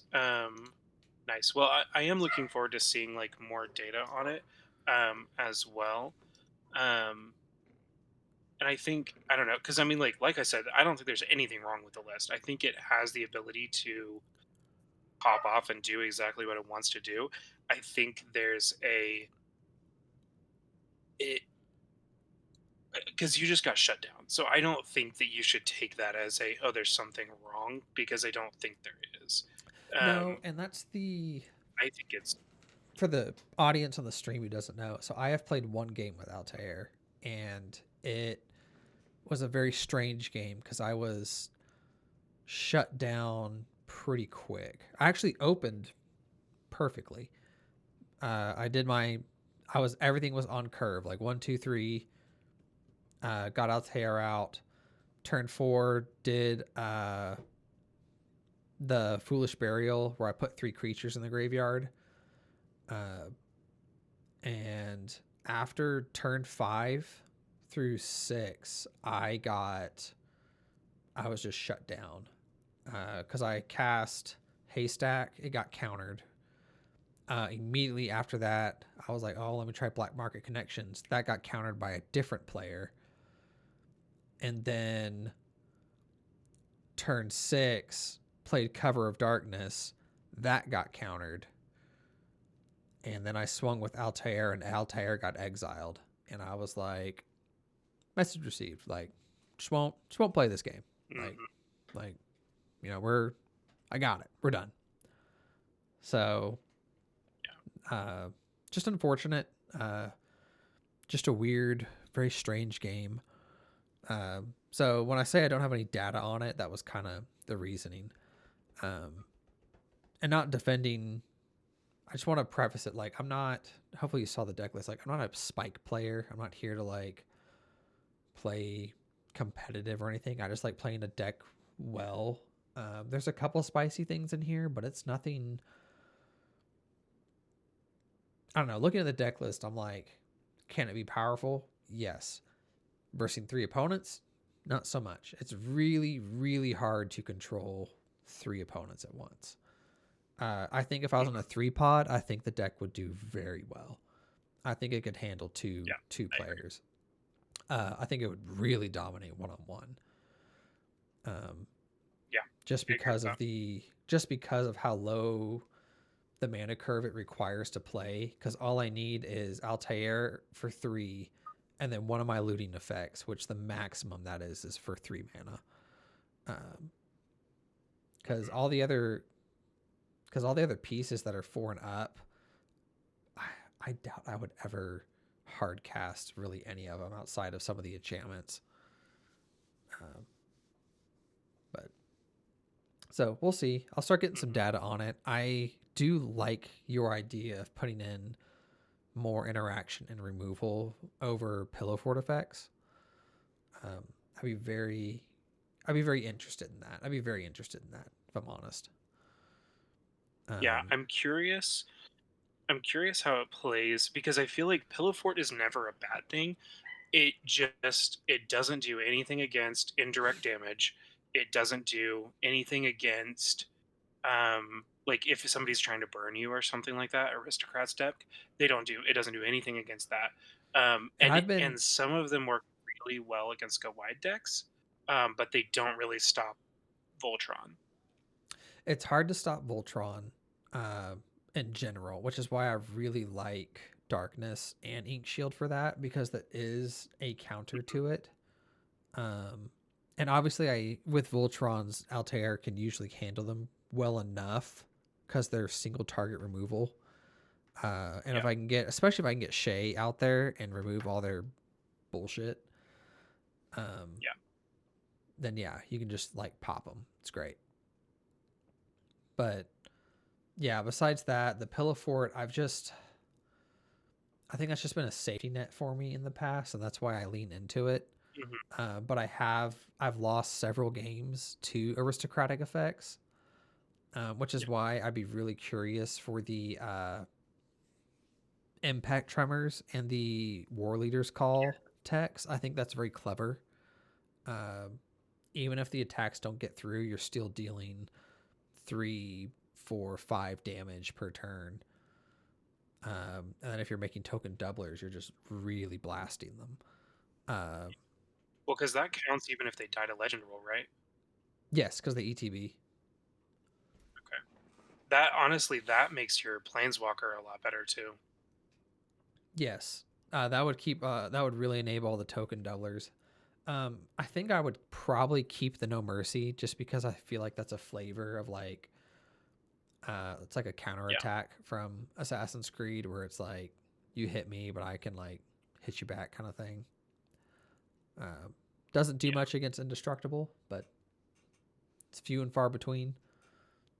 It's not really going to stop a yeah, Colossus, Blight Steel Colossus, but not much can. yeah. That's fair. Not a lot can. So I agree. Um, hmm, But okay, yeah, I'm doing a I'm doing a quick edit to what I might do. Um, like I just duplicated it to my yeah, folder. yeah, yeah. And I'm just like I'm already like way over the card count at like 113. Jeez. But I just kind of added in a bunch of cards that I was like, these are things that just off the top of my head seem good. And I took out a couple things that I wasn't a huge fan of, but a lot of stuff I was like, that's just good. Um, Can you so can you stream to you know, the Discord real quick? yeah, sure. What's your Let me, stream? What you're sharing? let me see what I can do. Yeah, While you do that, I'm gonna use the restroom real quick. yeah, please.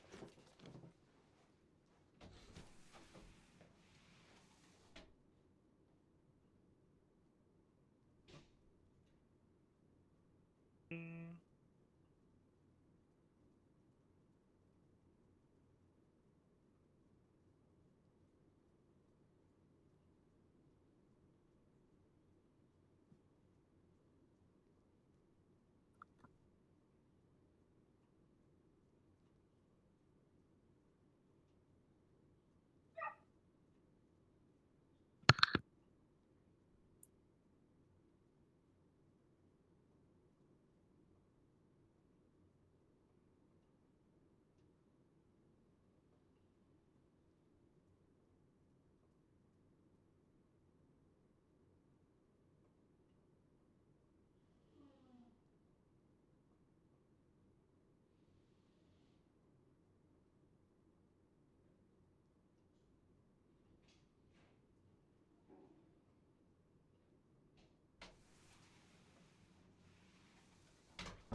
No, left the stream. That's okay. Oh, it's trying to go live. Let's see.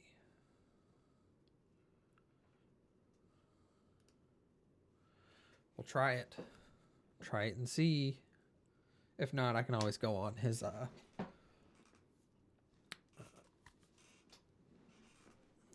brother. It's trying. Um, It's yeah, try. it's trying its hardest. Um, Here, I could probably just look it up. I can also just send this list to you. I can look Yeah, it up on there. Is here, it let on me change it Moxfield to. or Archidec? It's on Moxfield. Okay, that's probably. Let me cook. Yeah, let me. Yeah, I'll be real. My MacBook is doing its damnedest, but I don't know that it's going to do it. That's okay. I can go to you. My 3 followers. And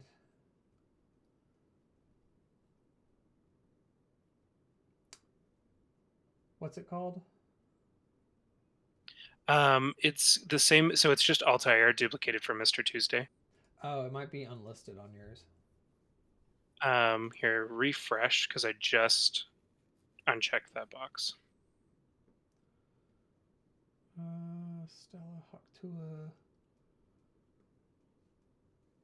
And one last time. Oh, come on. Silly goose. Bum, bum. Oh, hang on. There's a view more button. God damn, dude. You've been cooking. I got some stuff. I No got some stuff. shit. Alright. Here, we're going to do it this way. Dino Dragon. Take me home. Bro, why is it not showing up? Kalia.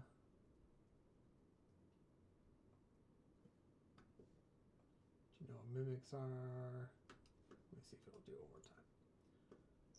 more time. Refresh yours real quick after you unchecked it. Okay.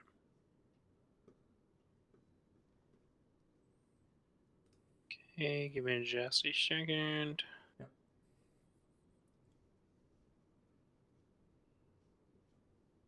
Oh my god, go faster. It is doing. It's dang. It's dang. Just It's doing its best. it's doing its best. Okay. All right. I'm refreshing on my side, Yeah. Sometimes and when if you. not, I can send you the link as well. Oh yeah, that always works too. I like your little thing. Play a little Voltron. Play a little aggressive.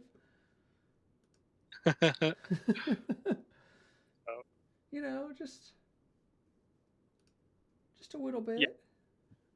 The I think I wrote that whenever it was like I was like first starting this, and I was like, "Dinos and dragons, baby," and now I'm like, "Oh, a little bit of everything." Yep. Now we're just a general problem. Yep, that is my professional title.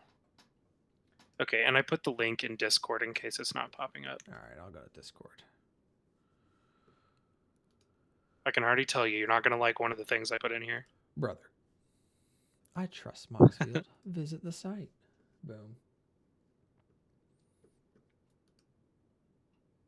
All right. Now we're cooking with gas. Perfect. Visual spoiler. Oh, and you'll need to restream it because I took over. Oh, yes, of course, of course. Share window to the wall, to the wall. Bloop. Ta-da. Perfect.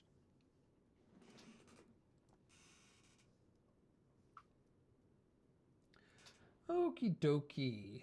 So, Dahada, I've seen people put Dahada in this deck, and I understand Yep. why.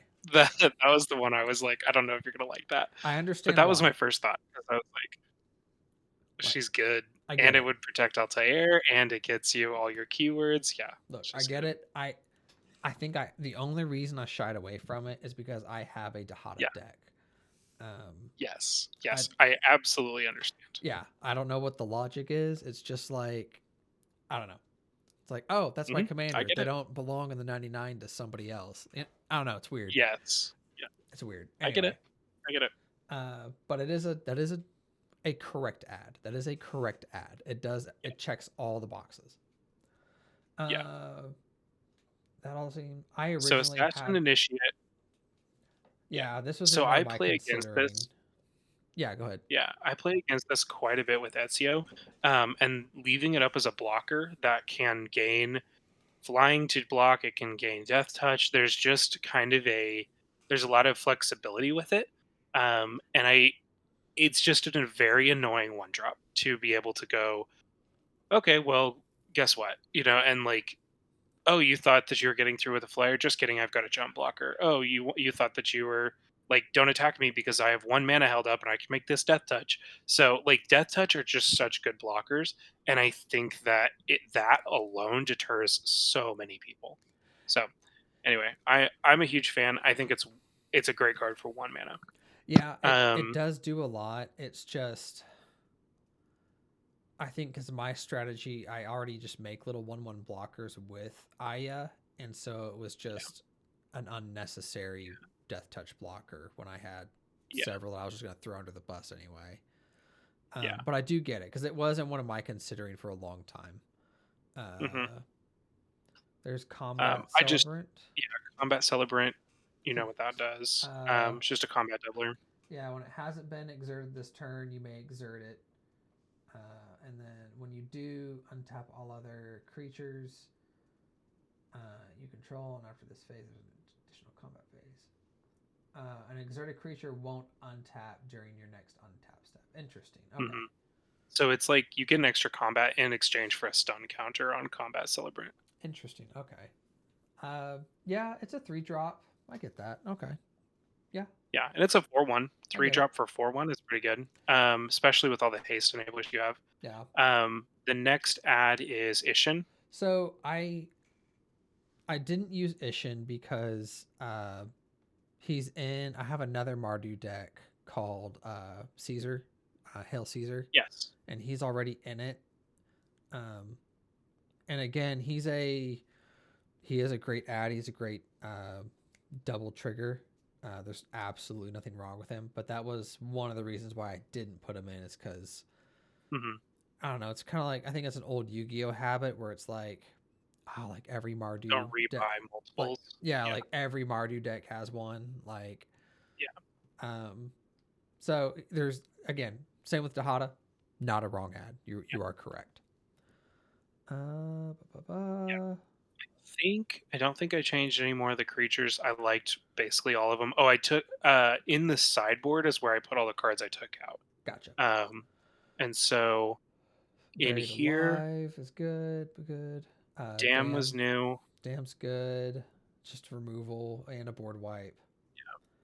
Thrilling Overpowering attack is Discovery. another. Oh god. Yeah, Thrilling Discovery is another loot. Uh, Yeah, it's one of your. It's like Cathartic Reunion where it's a big loot, and yep. so I liked it, and I like the life gain. Why Yeah, not? Um, correct. Yeah, it's a Vandal Blast. Oh god. yeah. It was another one of those like I don't know because I mean there's a ton of cards like it. It was just not Yeah. one that I Oh did. yeah. And to me, like having 4 or 5 of those would be fantastic. Like to me, that's just like obviously like you don't want to just run that as your whole deck, but I'm like, there's so many of those that are like draw 2, discard 1, make 2 treasures. And it's like they just paid for half of the card right there. Yep. And you got 2 cards. Like, I don't know. It's just like a lot of like unexpected windfall, big score. Those are all 4 mana, but like they're just good. They're just good cards. Yeah. I will honestly probably put in overpowering attack Yeah. because it's an It's Assassin's Creed insane. card and it is. Yeah, I will probably more than likely put this in. I Yeah. don't know Well, and exactly what I'll call it. Yeah, yeah, free running is going to get activated. Like you are yeah, going to do that. So, absolutely. I mean, honestly, overpowering attack is good in most decks, just because your commander can trigger it too. But the fact that you have assassins is bananas. Yeah. Split up. We just talked about this card. It's a Yes, three yeah, that's the mana. one that I just saw. Yep, 3 mana board wipe. Choose one. Destroy all tapped creatures or destroy all untapped creatures. Yeah. Um, yeah, it's a good So 3 mana board wipe. the reason I thought that was cool was because you could almost do that after you go to your combat. Whenever Altair is tapped, you can just say, "Okay, destroy all untapped," and wipe out everybody, or do it in your main phase one whenever everybody's tapped except for you. So anything that can be one-sided, I'm always a huge fan of, Correct. like Ruinous Ultimatum. Correct. And so I was this is a curious if 3 mana version. you added. There's an enchantment from Fallout called I think it's called Vault 74 Middle School, and Okay. it's an enchantment saga. But its first chapter is you exile all creatures with power 4 or greater. Oh Um, yeah, there's a couple things that do that. That's yeah, pretty good. yeah. But anyway, but yeah, that's a good ad. Line Teacher Network does that. There's a couple things like that. Vandal Blast, I think, is a Um, great ad. I have that in several red just good. decks. It's just a Oh, good and card. Blasphemous Act. That's another one that I just love. I like Blasphemous Act because it's another board wipe. So there is an Mm. Assassin's Creed board wipe called Oh, re um resynchronize? no, Desynchronize? that's the blue one. There's a Okay. white one that is it's a choose two. You can either reanimate something or you can destroy all creatures and artifacts. Oh, Uh, great. what must be done? I believe that's what it's called. Yeah, that's good. Okay. So, and I don't. And here's the thing with Altair too, because he's usually a lone ranger out there. Giving him indestructible Mhm. or phasing him out, uh, doing big board wipes can be super beneficial because you can cast that Yeah. and just make him dodge it. Uh, Yep. so that's another possible one. Yeah. On the instance, I generally just kind of added in the ones I liked Yep. that are in Uh, Mardu. I have that one. Chaos Warp, Crackling Doom. Yeah, Chaos Warp is pretty good. Honestly, I'll probably not use it. I'd rather use Generous Gift Mhm. because I want Yeah. to try and Oh, yeah. keep I as much I put can that. off the board. Yeah. Crackling Doom I have in Dahada. It's a great card. Yeah. Uh, I put Dark Ritual in every black deck I can I know because you it's do. just 1 mana for 3 is it is absolutely cracked. And it's like being able to just do that and go, turn one, cast one of your loot effects or something like that is just absolutely bananas. They're just like, and it's not an expensive card, and so that's kind of why I just really favor it because I'm like, ritual effects I think are really strong. I don't think that Mana Geyser or Jessica's is for every deck. Dark Ritual is so low cost. I think it is. Yeah, So I put it in every deck I can. yeah. D Spark. That's a great instant. I love that card. Yeah. Generous That one gift. I like because it that gets rid of some of like the really big enchantments or artifacts, something like that, and it can get one ring, which is one of the big things I like it for. Yeah, I used Desparked on a coma in one game. Oh yeah, that's amazing. Yeah, they cast coma, ended their turn, and I said during my untap step, I was like, Yep. Despark that. I was like, get it out of here. Fuck you. Yeah. Yeah. I Generous think that's gift, I think great. is fine. I Yeah. actually have this card. This is This is a great yeah. card. This is a fantastic card. I love it. Yeah, this is the Um. spree that it's an extra combat. Creatures Yep. gain first strike, and whenever a creature deals combat damage, you create treasure. That's a great card. It is so good, and if you do all of it, it's fantastic. But honestly, you don't have to. You can just use it as extra combat, and it's even kind of a combat trick too, Yeah, because you can just sit there and go, "Hey, everything gets +1," and boom, like you may take out a bunch of stuff. there's another spree card from Thunder Junction that Mhm. it redirects targeted effects.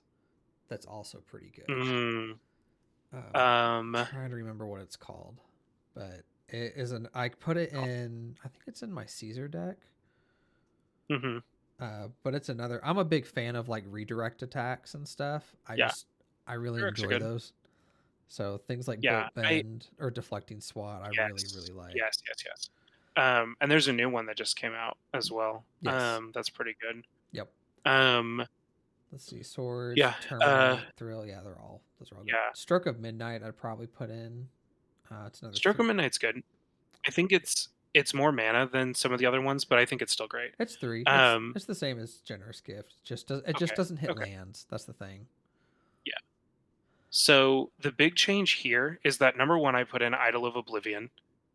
Uh, Um, yeah, that's I am a smart. sucker bitch for that card. I am too. I I am love that too. card so I much. I'm surprised I didn't put it in because I'm like, oh, I know Yeah. why. Because I put in this card instead. I put in the draw Oh, discard instead of just a raw draw yeah. card. That's why. That's what I did. Dude, I think 2 mana for a raw draw is just insane because you're gonna do it every turn. And So, so, because I think yeah, I think during my it's play just good. testing, Altair does like. Obviously, you want drawing in Commander is obviously a very strong strategy. Yeah, of uh, course. Altair just really likes discarding as well. Like I need to get these Yes. things out of my Yeah, hands, and so I.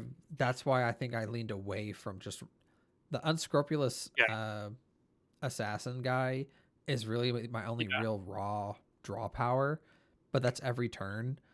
Um, yeah, and I liked all my other looting effects. I think more, but Idol of Oblivion is yeah, another correct call. That is correct. yeah. Especially Um, with this new strategy of holding interaction. I yeah. agree that you would want that over this if you picked one. Yeah.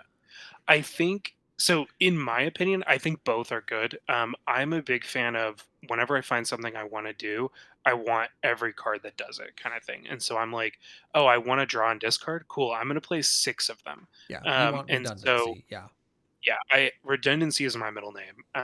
And with that, I put in all 3 of the talismans.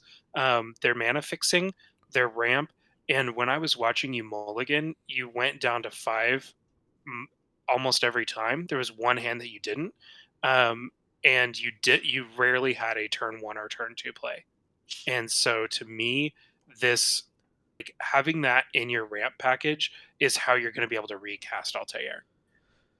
Because like if you're playing against somebody who's playing counters or they're going to counter your commander or they're just going to hate on your commander, this is you need ramp to get to it is my line of thought. that's interesting. That's an interesting train of thought. Yeah, because from my experience, I do mulligan down a little bit more so than other Mhm. decks with this one. But with Yeah. the amount of draw I end up getting, I'm usually always hitting a land drop. Like I'm not missing my land drop. Yeah. I'm not ramping. Which is I'm which not. is good. I'm not accelerating ahead past anybody, but I'm consistently Yeah. just constantly Yeah. getting it, and Well, that's and the goal. so to me, with Altair being a 3 color commander and that's it, that is turn 3 unless you ramp. So these talismans are a way to get to him on turn 2. You know what I mean? Like, and so to me, that's well, and getting him to turn 3 doesn't really do you anything because you need something else in your graveyard. So you're probably not bringing him down until turn 4 or 5. And so to me, ramping up faster is the way to do that. So with a Um, 3 cost commander, you can't, outside of not even Soul Ring, um, you can't get yeah, them out no, you're turn right. 2. So you can only get them out turn 3, which is what you want. You want to always get them out at Mhm. least turn 3, and turn 4 is usually when you pitch. You either Foolish Yeah, Burial or you already have something in graveyard to get yeah. them to So that way attack he and is swing. not summoned sick anymore. Yep. Yeah, that makes sense. So, because that was the other That makes reason I sense. got rid of the signets, because I was like, there was no real, Yeah, like, there was no real point for me to do it outside of yeah, just, it was more mana, and then it just kind of was wasted. So I yeah, chose to replace that mana rocks with cards that looted or something yeah, else or more protection. Like, that yeah. was my choice. Yeah. Um, So, so this is having playing all of the ramp that I physically can. Most of my decks, I have the talismans and the signets maxed out if I can. And that is my logic is that I want mana for all my interaction because I play a ton of it. And two, I want to get ahead and stay ahead on mana. And so if I'm hitting a land drop and a rock every turn, like I'm just gonna outpace and I'm gonna win. yeah. And I, so to me, that's really strong. Wayfarers, I obviously is kind of in the same boat. I think it's yeah. just another rock. It's I do follow it. I think if I went this direction, I would probably put in either the signets or the talismans. I Mhm. doubt I'd run both, but I would agree that having more mana for more interaction is the wiser Yeah, choice. So that I do agree with. I would probably add more ramp to the package if I went this yeah, direction. I don't know if I would do all 6, but I would definitely add some more. yeah, yeah. Enchantments. The I put in the impact trimmers and war leaders call. Yep, those are great. I thought those were just kind of cool. It's an interesting tech. It's super Um, interesting. I really do like it. Uh, yeah, I really do it's like it. it's interesting. It just kind of I feel like it gets there. You know, like It's just I don't know. it's a It's kind of cool. little extra oomph. Well, so to me, that those cards can replace the demon. Like those can which I mean, if you're playing extra combats, you might as well play the demon. Right, like Master of Cruelties. yeah, the Um, surprise yeah, 'cause he just whatever. does great with those. So yeah, I feel like those just are they're just strong. Like I don't know. It's interesting because like the other part of me is like, cool, let's put Agate Instigator in here too because that's the other impact tremor on legs. But I don't think that synergizes as well as these two. So Yeah. I think that's just interesting. Um, I didn't touch your lands. I think your lands are amazing. I worked Down really on the hard on the sideboard, you can see, yeah, your lands are perfect. thanks, man. Uh, Return the Um, favor. That's that you one could, spree card I couldn't think of. yes, And return. oh, that's why I really liked it. It's return the favor. It's 2 red Oh, and then spree. You copy target instant spell, sorcery spell, activated ability, or triggered ability, and then you may choose new targets for the copy. And then you can. The other one is change target of target spell or ability with a single target. Um, hmm, yeah, I really like return the yeah, favor. I that's think fantastic. it's a great card. Yeah, If you that's just what you're about. reminded me of another one. Yep. You just reminded me of another one. Is Legion Leadership. Um, it it's an MDFC, and so it's one and a red or a white, and it's an instant. until end of turn, double target creature's power and it gains first strike. So a lot of your stuff already has first strike, but double power on an MDFC is pretty cool. And Until being able to just go, oh, I don't need this right now, so I'm going to put it as a land. until end of turn. Yeah, until end of turn, double target creature's power and it gains first strike. And then it's just Boros on the back for a tapped land. That's not bad. Yeah, No, it's not bad at all. it's cool. It's not expensive. So the stuff that I took out, going down a little bit more. Um, So Boros Signet was already in here, but I took out all the pillow forts and I took out the make it the same as the graveyard, those effects, because my thought process was there's 3 cards that care. So I was taking notes while you were going through, and I was like, there's 3 cards that want to be an assassin: Master of Cruelties, Port Razor, and Master Multiplied. Yep. And I didn't think that was worth 3 card slots for those 3 incidental synergies. I think you can leave in 1, and if it happens with Port Razor, or you search it off of Insatiable Avarice or something like that, you're drawing enough. I don't think you need all 3. Interesting. Okay. Conspiracy to me, I think, is overcosted for what it does. I would rather see It Masquid it, Nexus in that spot. it is Um, overcosted. It's just from the set, so it's just flavor. it's very flavorful. Yeah, Yes, it's very flavorful. that's why it's in And there. if you were like, if you had 10 creatures that cared about being assassins, I would say go for it, and you need all of them. Sure. But since there's only 3, I don't think it's worth 3 card slots. Yep. So I took out Ashes of the Fallen and Conspiracy. I took out all the pillow forts. I did. Oh, and yeah, No Mercy, Ink Shield, Ghostly Prison, Darkness. Agent of the Shadow Thieves is its protection when you're attacking, and I don't think you need that. I think that's very flavorful, but it's base. If you're doing that, I would rather see Basilisk Collar, because it's basically worse than Basilisk Collar. It's worse, you say? Yeah, I think so. Hmm. So it gives indestructible, but it's like you're getting it's 2 mana for a +1 death touch and indestructible, which is cool. But like, I mean, I could think of 3 other cards that do that.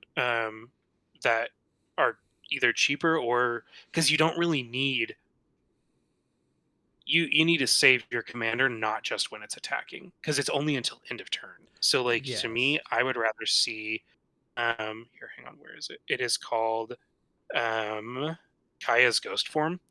Um that to me is better. What is that? It's enchant a creature. So it's enchant a creature, and then when the next time it dies, it like comes back, I think. Let me pull it up real quick. I'm looking at it. Kai's Ghost Form. It's one black aura. Enchant creature planeswalker you control. When enchanted permanent dies or is put into exile, return that card to the battlefield under your control. Interesting. Yeah. To me, that's better than the other one, because that one only works on your turn when you're attacking. So, and it's a background. So whenever, because that means it dies whenever Altair goes away, right? What? No, it's The Agent of the Shadow Thieves. no, it stays. It's an enchantment. Okay. It's not. It doesn't attach So, to him or anything. It just stays out there, okay. and that's Oh, so. and it gives it to commanders. Yeah, it Okay. gives it to commanders. So that's why I liked Yeah. it because it was a free attack. Uh, Yeah. the that was the only reason. The indestructible I didn't really care that much about, but it does give it a Yeah. +1 counter, so Altair will get bigger. So that way, if they Yeah. do remove Agent of Shadows or they get tired of it Yeah. or it gets board wiped, Altair can still be big, and now he has more chances to attack. Yeah. And it I came out under the curve, so I could play it Yeah. turn 2. Then turn 3, I have Altair out. Mhm. Turn 4, so now I have a free attack. I can just swing in and get whoever. And then I don't even have to politics. I can just be like, hey, I'm swinging Altair at you. You can block with your 10/10. Like, I don't care. Like, they'll just trade. Yeah. But I'm going to get all my triggers now. So that was the reasoning behind it. Um, Yeah. Since it doesn't make him unblockable, and I don't even know that it's a free attack. Like it makes him death touch and indestructible. So it's basically pointless to block him. So I see what you're saying. You're right. Okay, so that's like kind of a free attack. When I say free They can attack, I counter mean block. it's getting Altair's trigger without him dying in combat. That's what I mean. Yes, Because that makes sense. even reconnaissance is a free attack because I don't have to follow Yes. through with the damage at all. I can literally just pull Yeah. Altair back and be like, hey, like I just need the attack trigger, go back to be, pulled you out Yes. of combat. Like so, having those Same thing with cards, Mazavith.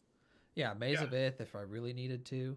So they're just free Yeah. attacks. They're just ways to get his trigger consistently, especially if Yeah. someone's like, hey, Altair's his engine. I'm gonna group block him and And try and take him out. that's kind of why I think I don't know. Like in Kaya's Ghost form, like it may not be the card, but that's kind of why I liked it better was because I was like, this is not you don't you don't really need that. Does that make sense? Like that doesn't really advance the game state. It helps you get one attack in, but so does Shizo's, so does Cover of Darkness, so does everything else. You know what I mean? So to me, it was redundancy that only worked on your commander. I would rather see Patchwork Banner if you want plus ones. Patchwork Banner is a 3 mana rock that gives everything +1 and taps for any color. Yes, I've seen that card. I think I just really liked I liked that it gave him death touch during Yeah. his attack because he has first strike. So first strike death touch is like Yeah. that Oh, really mean totally. combo. Uh, Oh I yeah, do it is mean. I do hear your argument, but I'm Mhm. pretty sold on this card. Uh, Not Yeah. that I've Well, seen it absolutely. in Well, and you need to play. test it no matter what. Yeah, I need Yeah, to test it no but well, matter what. yeah, you need to test it just to see. And don't get me wrong, none of this is like me saying no, you're wrong. You have to. Like I'm not doing any of that. No, because I follow the This logic. is more. I have a ton of Yeah. redundancy with free attacks. Like you said, it was like on mine. Let me go to my build real quick, just for comparison's sake. Mhm. Come on, there it goes. It's doing its best. She's trying. She's trying. Yeah, I have. Let's see. I don't think any of my creatures really care. So Mari gives them death touch. Oh yeah, that's true. Um, I forgot about that. Mari gives him death touch. Bayat gives him. Well, he already has first strike, but double strike matters. So yeah, having death touch is pretty crucial. And mhm. then, so the free attacks are Brotherhood Regalia. Yes. Uh, Haystack can do it. Hmm. Uh, Sundial the Infinite can do Smoke it. bomb can. Smoke bomb can do it. Smoke Bomb can do it. Yeah. Um, Um, and then Shadow Thieves can do it. Cover of Darkness can do Cover of it. darkness. Uh, Reconnaissance can do it. and then we have Rogue's Passage and Maze, Shizo's yeah, Death Storehouse. So I lost and count. Maze of it. And Maze Abyss. That's like six almost. Yeah, Yeah. I think it was 7. Yeah, because there's three lands: Yeah, because you have 3 lands. Yeah, Shizo's, Maze, and Rogues. Reconnaissance, uh, Agent. Cover of so Darkness is Agent is six. 5. Cover of Darkness is 6, And then Regalia and seven. 7. Yeah. Haystacks eight. Smoke Bombs nine. Yep. Sundials 10. Yep. Uh, and then Mari is 11 technically. If you want to just Yeah. give him Death Touch, Mari is kind of 11. Yeah, kind of it's like 11, 10 and a half.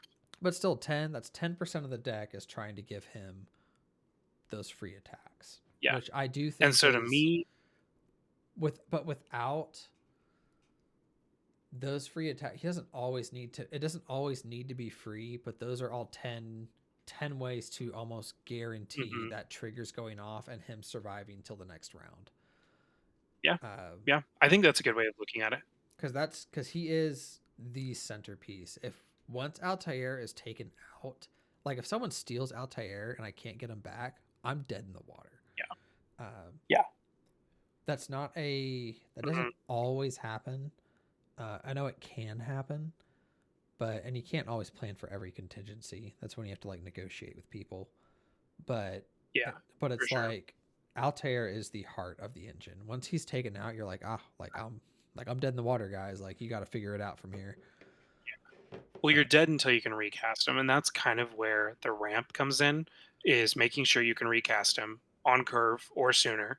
But then two, combat on your turn is one out of the 20 places that he could die. So 10% of the deck is getting him through. Yes, that absolutely makes sense. But having some other protection piece like Feign Death or Kaya's Ghost Form or um, I don't even know. There's 100 of them, but any of those protection pieces. What was the one that you told me to put in Ma? That I ended up really liking. Um, I have no clue. I oh, it's tell a you, mono black. Hang on. it's a toxic deluge. Toxic Deluge does need to go in this deck. It's amazing. It's the best board wipe. uh, Um, well, that's what Mary, the Killing Quill, basically is without the life. yeah. Well, so is Massacre Girl. Massacre Girl is Massacre Girl. kind of a That's who I Toxic meant. Deluge. That's what I meant. Massacre Yeah. Girl. Um, Yeah. Um, because I'm I'm honestly, gonna look at it here in just a second. yeah, I'm actually really liking the idea of um, impact tremors and war leaders call have piqued my interest. Mhm. Uh, more instance has piqued my interest as far as like not more instances. I'm sorry, more combat Yes, more phases. interaction. More combat phases has me Yes. interested. Oh, Uh, okay. Yeah. so I really think I put those. in four. Yeah, you have. Well, Uh, I think there's four total. So Combat Celebrant, combat uh, accelerant, port razor, the spree card, Overpowering and Attack, an overpowering Great attack. Great Train Heist. Yep, So that's four. yep. Yeah. I think those are And great. there's another one. There's an enchantment that does it. Um, Uh, so I didn't uh, put it in, but that's oh, sorry. I was just saying like in general, there's an enchantment that does it as well. gotcha. Um, Yeah, because I'll yeah. Hang probably on, I'm put pulling up in. my mod deck. Yeah, you're fine. Yeah, like if I'm gonna cut something, let's see. Okay, okay. I figured out why I don't like the Pillar Force stuff. It's too passive for such an aggressive deck. You are wanting to Interesting. attack every turn and guarantee it gets through. So it's just so passive and it uses a lot of mana to potentially stop a couple of attacks where removal could easily do that too. Interesting. Yeah, it is an aggressive deck. I think I don't know. I think my past few Pitch, please experiences stop. have just been like I don't like getting ganged up on and having a no mercy Oh, or a ghostly yeah. prison. Like having all three players target you is not fun. And having something that's like, hey, think about how you want to spend your resources. Like Yeah. having a deterrent would be ideal. Yeah, I Because agree. even like so Um that one game I played with this deck, that's when I had a ghostly prison in hand and I could have played it, and I think I could have made a huge comeback because I had my draw engine. I already had three creatures with memory counters under. I was just mentally yeah. defeated for that game. But a ghostly prison would have bought me a Dude, I totally turn. get that. Yeah, a ghostly prison would have bought me a turn to be like, Mhm. hey, spend your mana elsewhere, not at me. And that would have given me a chance to Yeah. bring Altair back and be like, okay, we're back online. I'm going to swing again and try Mhm. and do something here. Try and keep me alive. Yeah. Because that's kind of the goal is Yeah. to, you want to stay alive as long as possible to try and like get in. Because Yeah. I don't know, that's just the hardest part. So I like, I'd probably keep one of them just as a backup. Uh, Yeah. Probably the ghostly prison, just If you're because. keeping one of them, uh, so let's see. That's two for each creature. Honestly, if you're keeping one of them, No Mercy is probably a little bit better, just because it's a bigger deterrent. Um, but yeah, I don't know. if they have indestructible, that's fine, but it's possible. So Ghostly Prison doesn't stop Voltron. No Mercy does. Sometimes, because a lot of Voltrons are indestructible. So it's like you're kind of That's fair. it's a But I mean, catch like 22. Mothman, I'm usually not. Yeah. Yeah. Like if you're Mothman and no So I Mercy's figured out up, the card. go ahead. I'm not attacking you. I figured out the card that's black that you recommended to me for Maha, and it's the perfect card for you. It's Imp's Mischief. Imps. Mischief. It's $2. What is it? It's an Oh, instant. sure is. Few details. You're gonna love this. It's one in a black. Change the target of target spell with a single target, and then use life to that spell's mana value. Yeah, that does it. It's deflecting SWAT. It's deflecting SWAT. Um, it doesn't do damage or anything, but it does change like the side effects. Yeah. And I mean, I have 5 that I can recommend that are like 1 mana, bring it back from being dead. Well, Um, honestly, like Undying Malice, Faking on Death, Not Dead After All, Feign Death Without Weakness. Those are all yeah, good. those aren't bad. I really like the spree one the Oh, best because it copies a spell oh. and it's just annoying. Okay, so what about Without Weakness? Because this is target creature you control gains indestructible until end of turn. At Because that, that's kind of what you're going for, but it's also a protection piece if you need to use it not on your turn. I would just put in Mithril Coat at that point. That's a honestly Mithril Code's not bad. It's a great card, but Taylor, the guy in our pod, Oh, he overuses he it. plays it all the time. It's in his squirrel deck, and I'm like, why, Dude, brother? that's insane. I'm like, why? That's a sacrifice deck. That I doesn't make any know, sense. but I was like, but yes, it is. That's if I wanted to like consistently give him, I would, and so that's where some of the decisions come through. Is just like the environment I play in, other people in my pod. Yep. We just kind of influence each other with, those Yeah. those choices, because all the choices, all the cards you put in the deck are correct. Like those are really good choices. Um, Yeah. and who knows, like might change my mind. Like Dahada is great, giving Altair vigilant, indestructible, and lifelink. Fantastic. Uh, Milling Yeah. 4 cards and putting them in the And graveyard, getting treasures out of it. getting Yeah. treasures out of it. And well, It's and your great. deck has so many legendaries. It does like, So many legendaries. let me look. It has, well, it's because also a lot of this is flavor. Because I got one, well, yeah, Yeah. 1, 2, 3, 4, 5, 6, 7, 8, 9, 10, 11, 12, 13, 13. Yeah, literally half of them are legendary. 26. Yeah. not That counting doesn't not counting the surprise me at all. commander. Yeah. Oh, okay. Okay. So here's another thought, and this is something I didn't really think about until just now. Um, you have a lot of entomb effects, and you've got a lot of drawn discard. You want stuff engraved so that you can banish it for Altair. But what about a small reanimation package? Animate dead, reanimate, some like that kind of stuff. Because like you're dumping stuff or you're discarding it specifically out of hand. Why not cheat it out for less mana? Because you already cheated out with Altair's effect. Yeah. But I'm It, just thinking, like, if you discard Mondrak, then you can get it out for 1 mana. You know what I mean? you can. Like, there's It's just ways to. it's a little counterintuitive because Altair wants to exile it. Um, Yeah, there's like you said earlier, there's 3 cards that don't want to be exiled or want to be yeah, assassins, and just it's not a reanimation deck. Like yeah. it's a Okay. it's I kind of was a more just, yeah, token no, deck that's totally fair. because Yeah, that's totally fair. there are cards that there's actually several Assassin's Creed cards that do that. They just Hmm. it's just not really worth it because I'm like, most of the time I would prefer the creature to have a memory counter on it than to just be on the Hmm. field. Uh, Okay. like that's Yeah. usually where I I think that's want it. fair.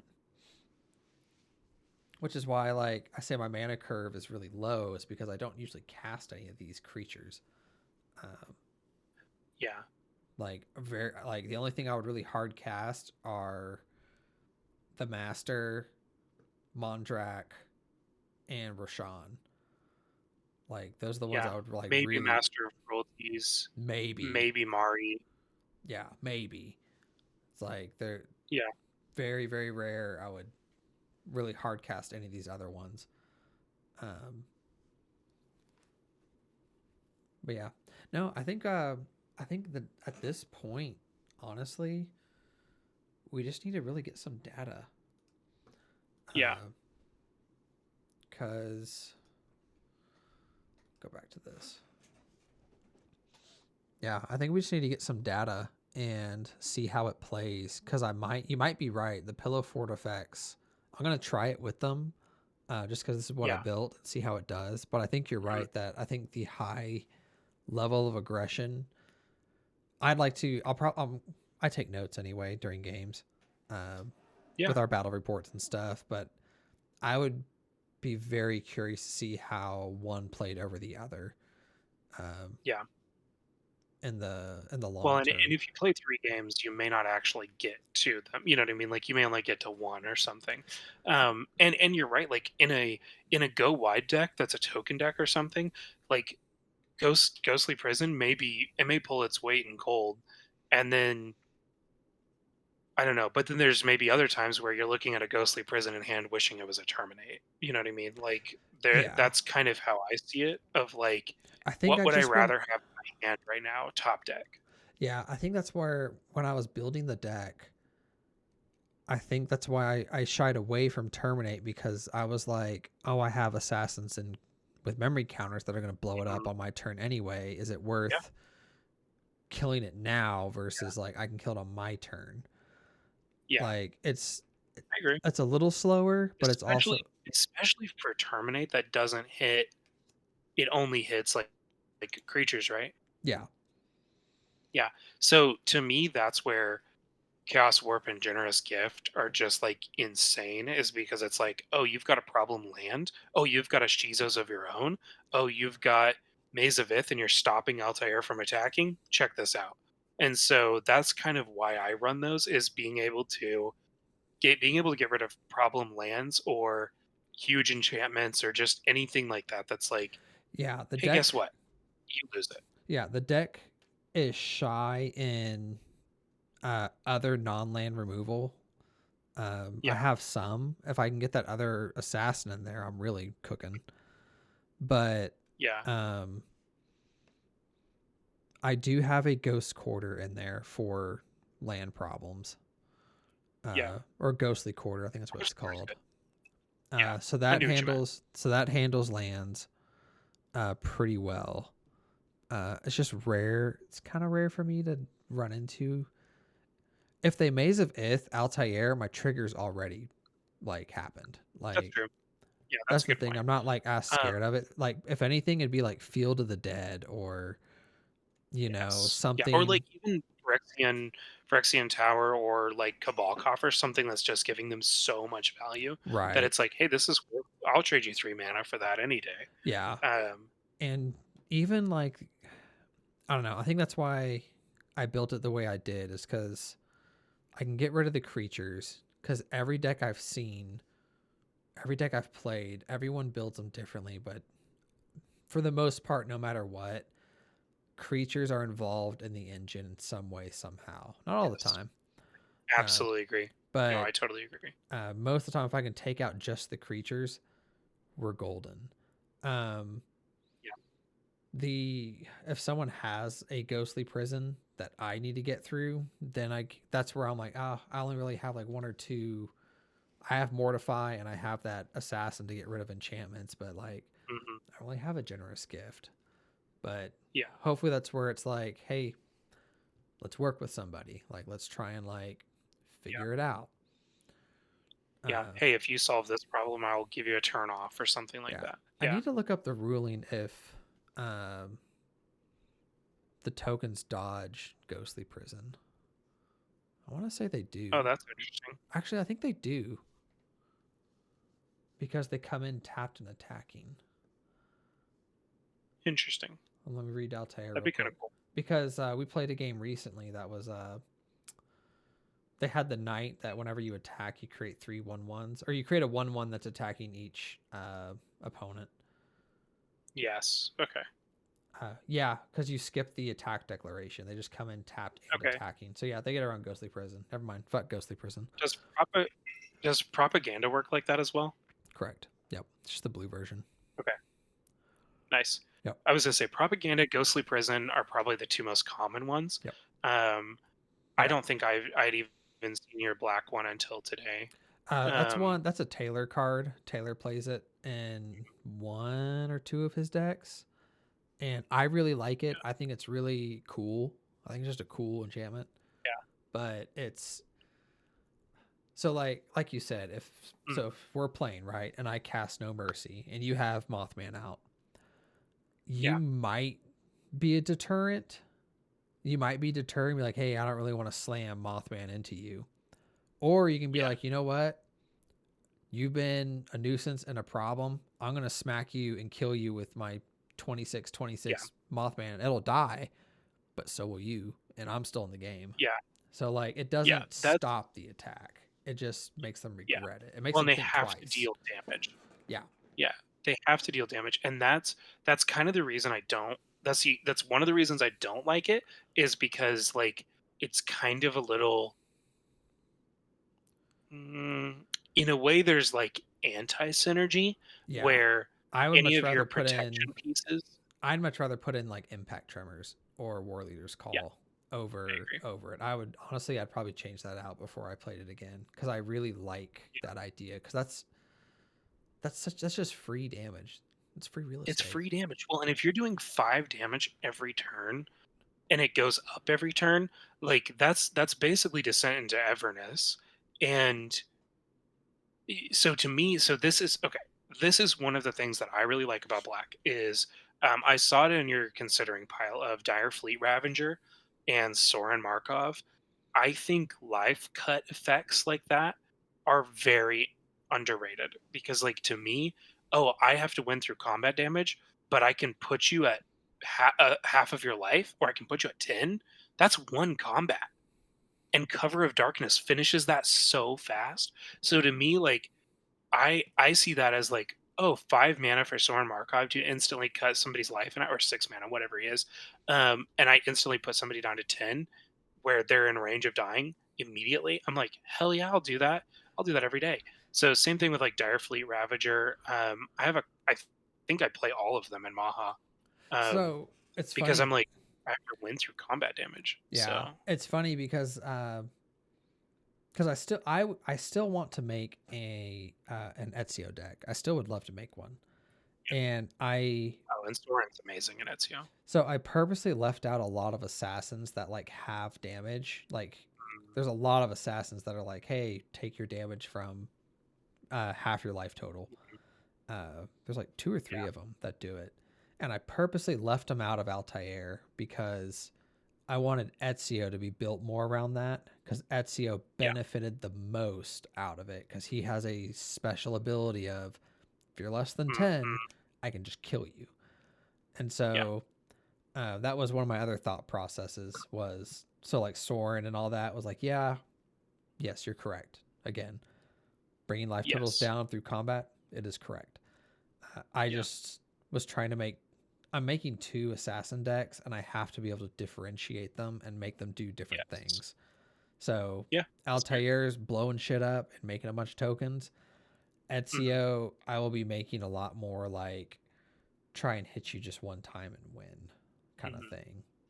Um, yeah, just we'll see how it goes in the future, but yeah.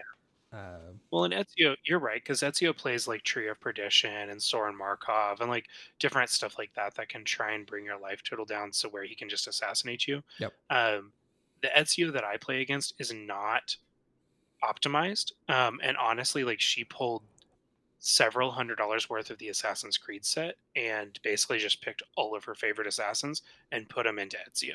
because it's not because it's Wooburg, so she can just play all of Yep. them. And so she runs into, oh, I have Wooburg, but I can't actually do anything because all of the cards in my hand have 3 black pips, and I only have one of every mana color or something like that. And so, You should. um, She could really fix it by just fixing her mana base. Like, dude, I have tried so many times. Like I literally made another Ezio deck that like cloned off of hers and then fixed it and was like, cut these cards, put these cards in, and you're good to go. And she literally looked at it and went, 15 cards? That's way too many. I'm not spending any more money on this deck. Because in her mind, she already spent $600 on it. And I'm like, yeah, but it's not, it doesn't do what you want it to do. You know what I mean? yeah. And so I was like, I can fix this with 15 cards. And most of them are ramp pieces. They're all like, I was like, rocks will fix this completely. Well, Um, honestly, she and doesn't. I'd have to look at her deck. I'd love to, honestly. But if she, yeah, because when I first built Ezio, I did exactly what she did, where I just put mhm, in all my favorite assassins. yeah, But I did make sure, because of Ezio, the land base I made, I think, I think there's 36 cards, maybe 37. There are, mhm, I think, 3 or 4 that do not tap for black mana. All of yeah. them tap Oh, for yeah, black mana I because totally agree. Ezio just, you can put a free assassin out for 2 Yeah. black pips. You're like, you're Why in. wouldn't you? You have to have black. Yeah, I totally agree. I think Ezio is he is a black deck that has other colors for fun.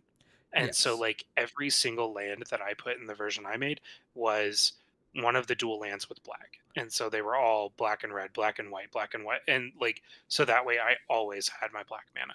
Yeah, I think I had I can pull it up here for just a second. My decks under construction. Get his ass. I can show you. I think I may have shown you this a long time ago. It's been a hot minute. Yeah. Just do this real quick. It's getting late on my end. Oh yeah, that's true. Boop. Okay. I have not touched this deck in a hot minute, so you'll have to forgive me. But so I did put in some suboptimal cards, but uh, I know I did go through and put in some better ones. So like Soren Markov is in here. Mhm. I put in um, the secret layer. So like this I is think the, the same is good. yeah. Well, this is the other Basim. So this is the one that if Oh, you, okay, okay, okay. so if you kill an opponent with an assassin, you win the game with this one. So Oh yeah, that's interesting. yeah, so you have some like really tricky stuff.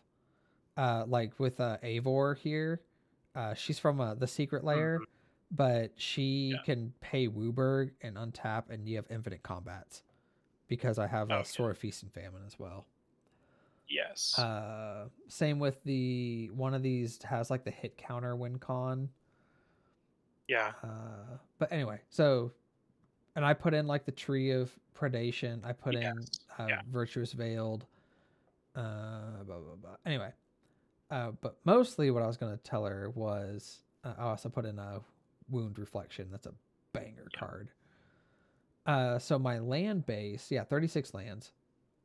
Mhm. Um, they all tap for Yep. black mana, but then you have this card that you can pay 5, tap it, add 5 in any combination. Mhm. Um, I put in one basic Yeah. just I for, think one basic's fine. yeah, I put in one basic. I have because I actually will go down and I'll look at the Yeah. stats and I will make my Yeah. mana base conform to this. Yes. Uh, but even then, like I made sure I had like the world tree, so you have shit like that. And then I Yeah. also put in. Let me see if I still have it. Chromatic Orrery lets all your mana Mhm. tap for whatever color. So I and then Chromatic Lantern. Yeah. So like there's things in here that make those cards tap for other mana, Yeah. but for the most part, like I just want my 2 black pips because once Yep. Ezio's in, Like I was telling Bowser, like he pulled Eivor Wolfkiss, it's a 7 drop or a 6 drop, and he's like, Yeah, "Oh, she's really expensive." I was like, "Yeah, but," I was like, not for "Ezio can," 2 mana. drop it for 2 mana, and now you have a 7/6 trample haste." And he's like, Yeah. "Oh," I'm like, "Yeah, oh." Like Uh-huh. it drops some threats. Yeah. So Well, and that's kind of what makes her deck dangerous is that she just goes, okay, start of turn, combat, Shizos or Whisper Silk or Brotherhood or whatever way she has, gets in for 3 damage, and then goes, all right, 6 mana, here's 3 more assassins. And so she honestly runs out of assassins. She doesn't have enough card draw to keep up with it. yeah, you have to And be so it was interesting. yeah. So like you have to be really picky about the assassins you kept, because I combed through mine because I did exactly what she did, where I Yeah. stuffed it with stuff, but Hmm. uh, the ones I left were like even this one. This is the secret layer Altair. I'll probably cut him, Yeah. but like the death touch ones. This one pings, double strike, win con, card draw, anthem. Uh, I'd probably cut him honestly. Uh, ramp. There's a win con, big hit, death touch, win con, card draw, card draw. Probably cut him. Recursion, death touch, board wipe, card draw. Royal Assassin, I've considered putting in Altair because he's I a fucking actually loaded gun. really like. Yeah, Dude, I love Royal Assassin. yeah. Yeah, she sat on Royal Assassin for probably 3 turns, and she was picking off, like it was like, okay, I have to tap Fanatic of Ronas. Okay, pick it off, and it was like you can have your mana, but you're not doing it again. And so it was just like the fact that it could pick off mana dorks really easily, or it could pick off. Go It's ahead, go to combat, see what happens. it's Like so I'll trade good. you Yeah, 3 mana or whatever your commander. Sure, I'll do that. So yeah, I think Royal Assassin and honestly even the Assassin Initiate I think are just such good low mana things that they're just good. yeah. And so I don't know if it works for all. I think it still works for Altair. It doesn't. He won't get anything if he's banished and comes back. But No, he I mean, won't. he's still That good. that's part of the reason why I left him out, is because he doesn't benefit getting exiled and then coming back, because he comes in tapped, Yeah, so I can't use his ability anymore, which kind of yeah, sucks. Um, still a great blocker. yeah. So yeah, Oh, viewpoint synchronization is absolutely stupid. I love I this love card. I I love that card. I wish I had green in Altair to run it. Yeah. Unfortunately, I don't.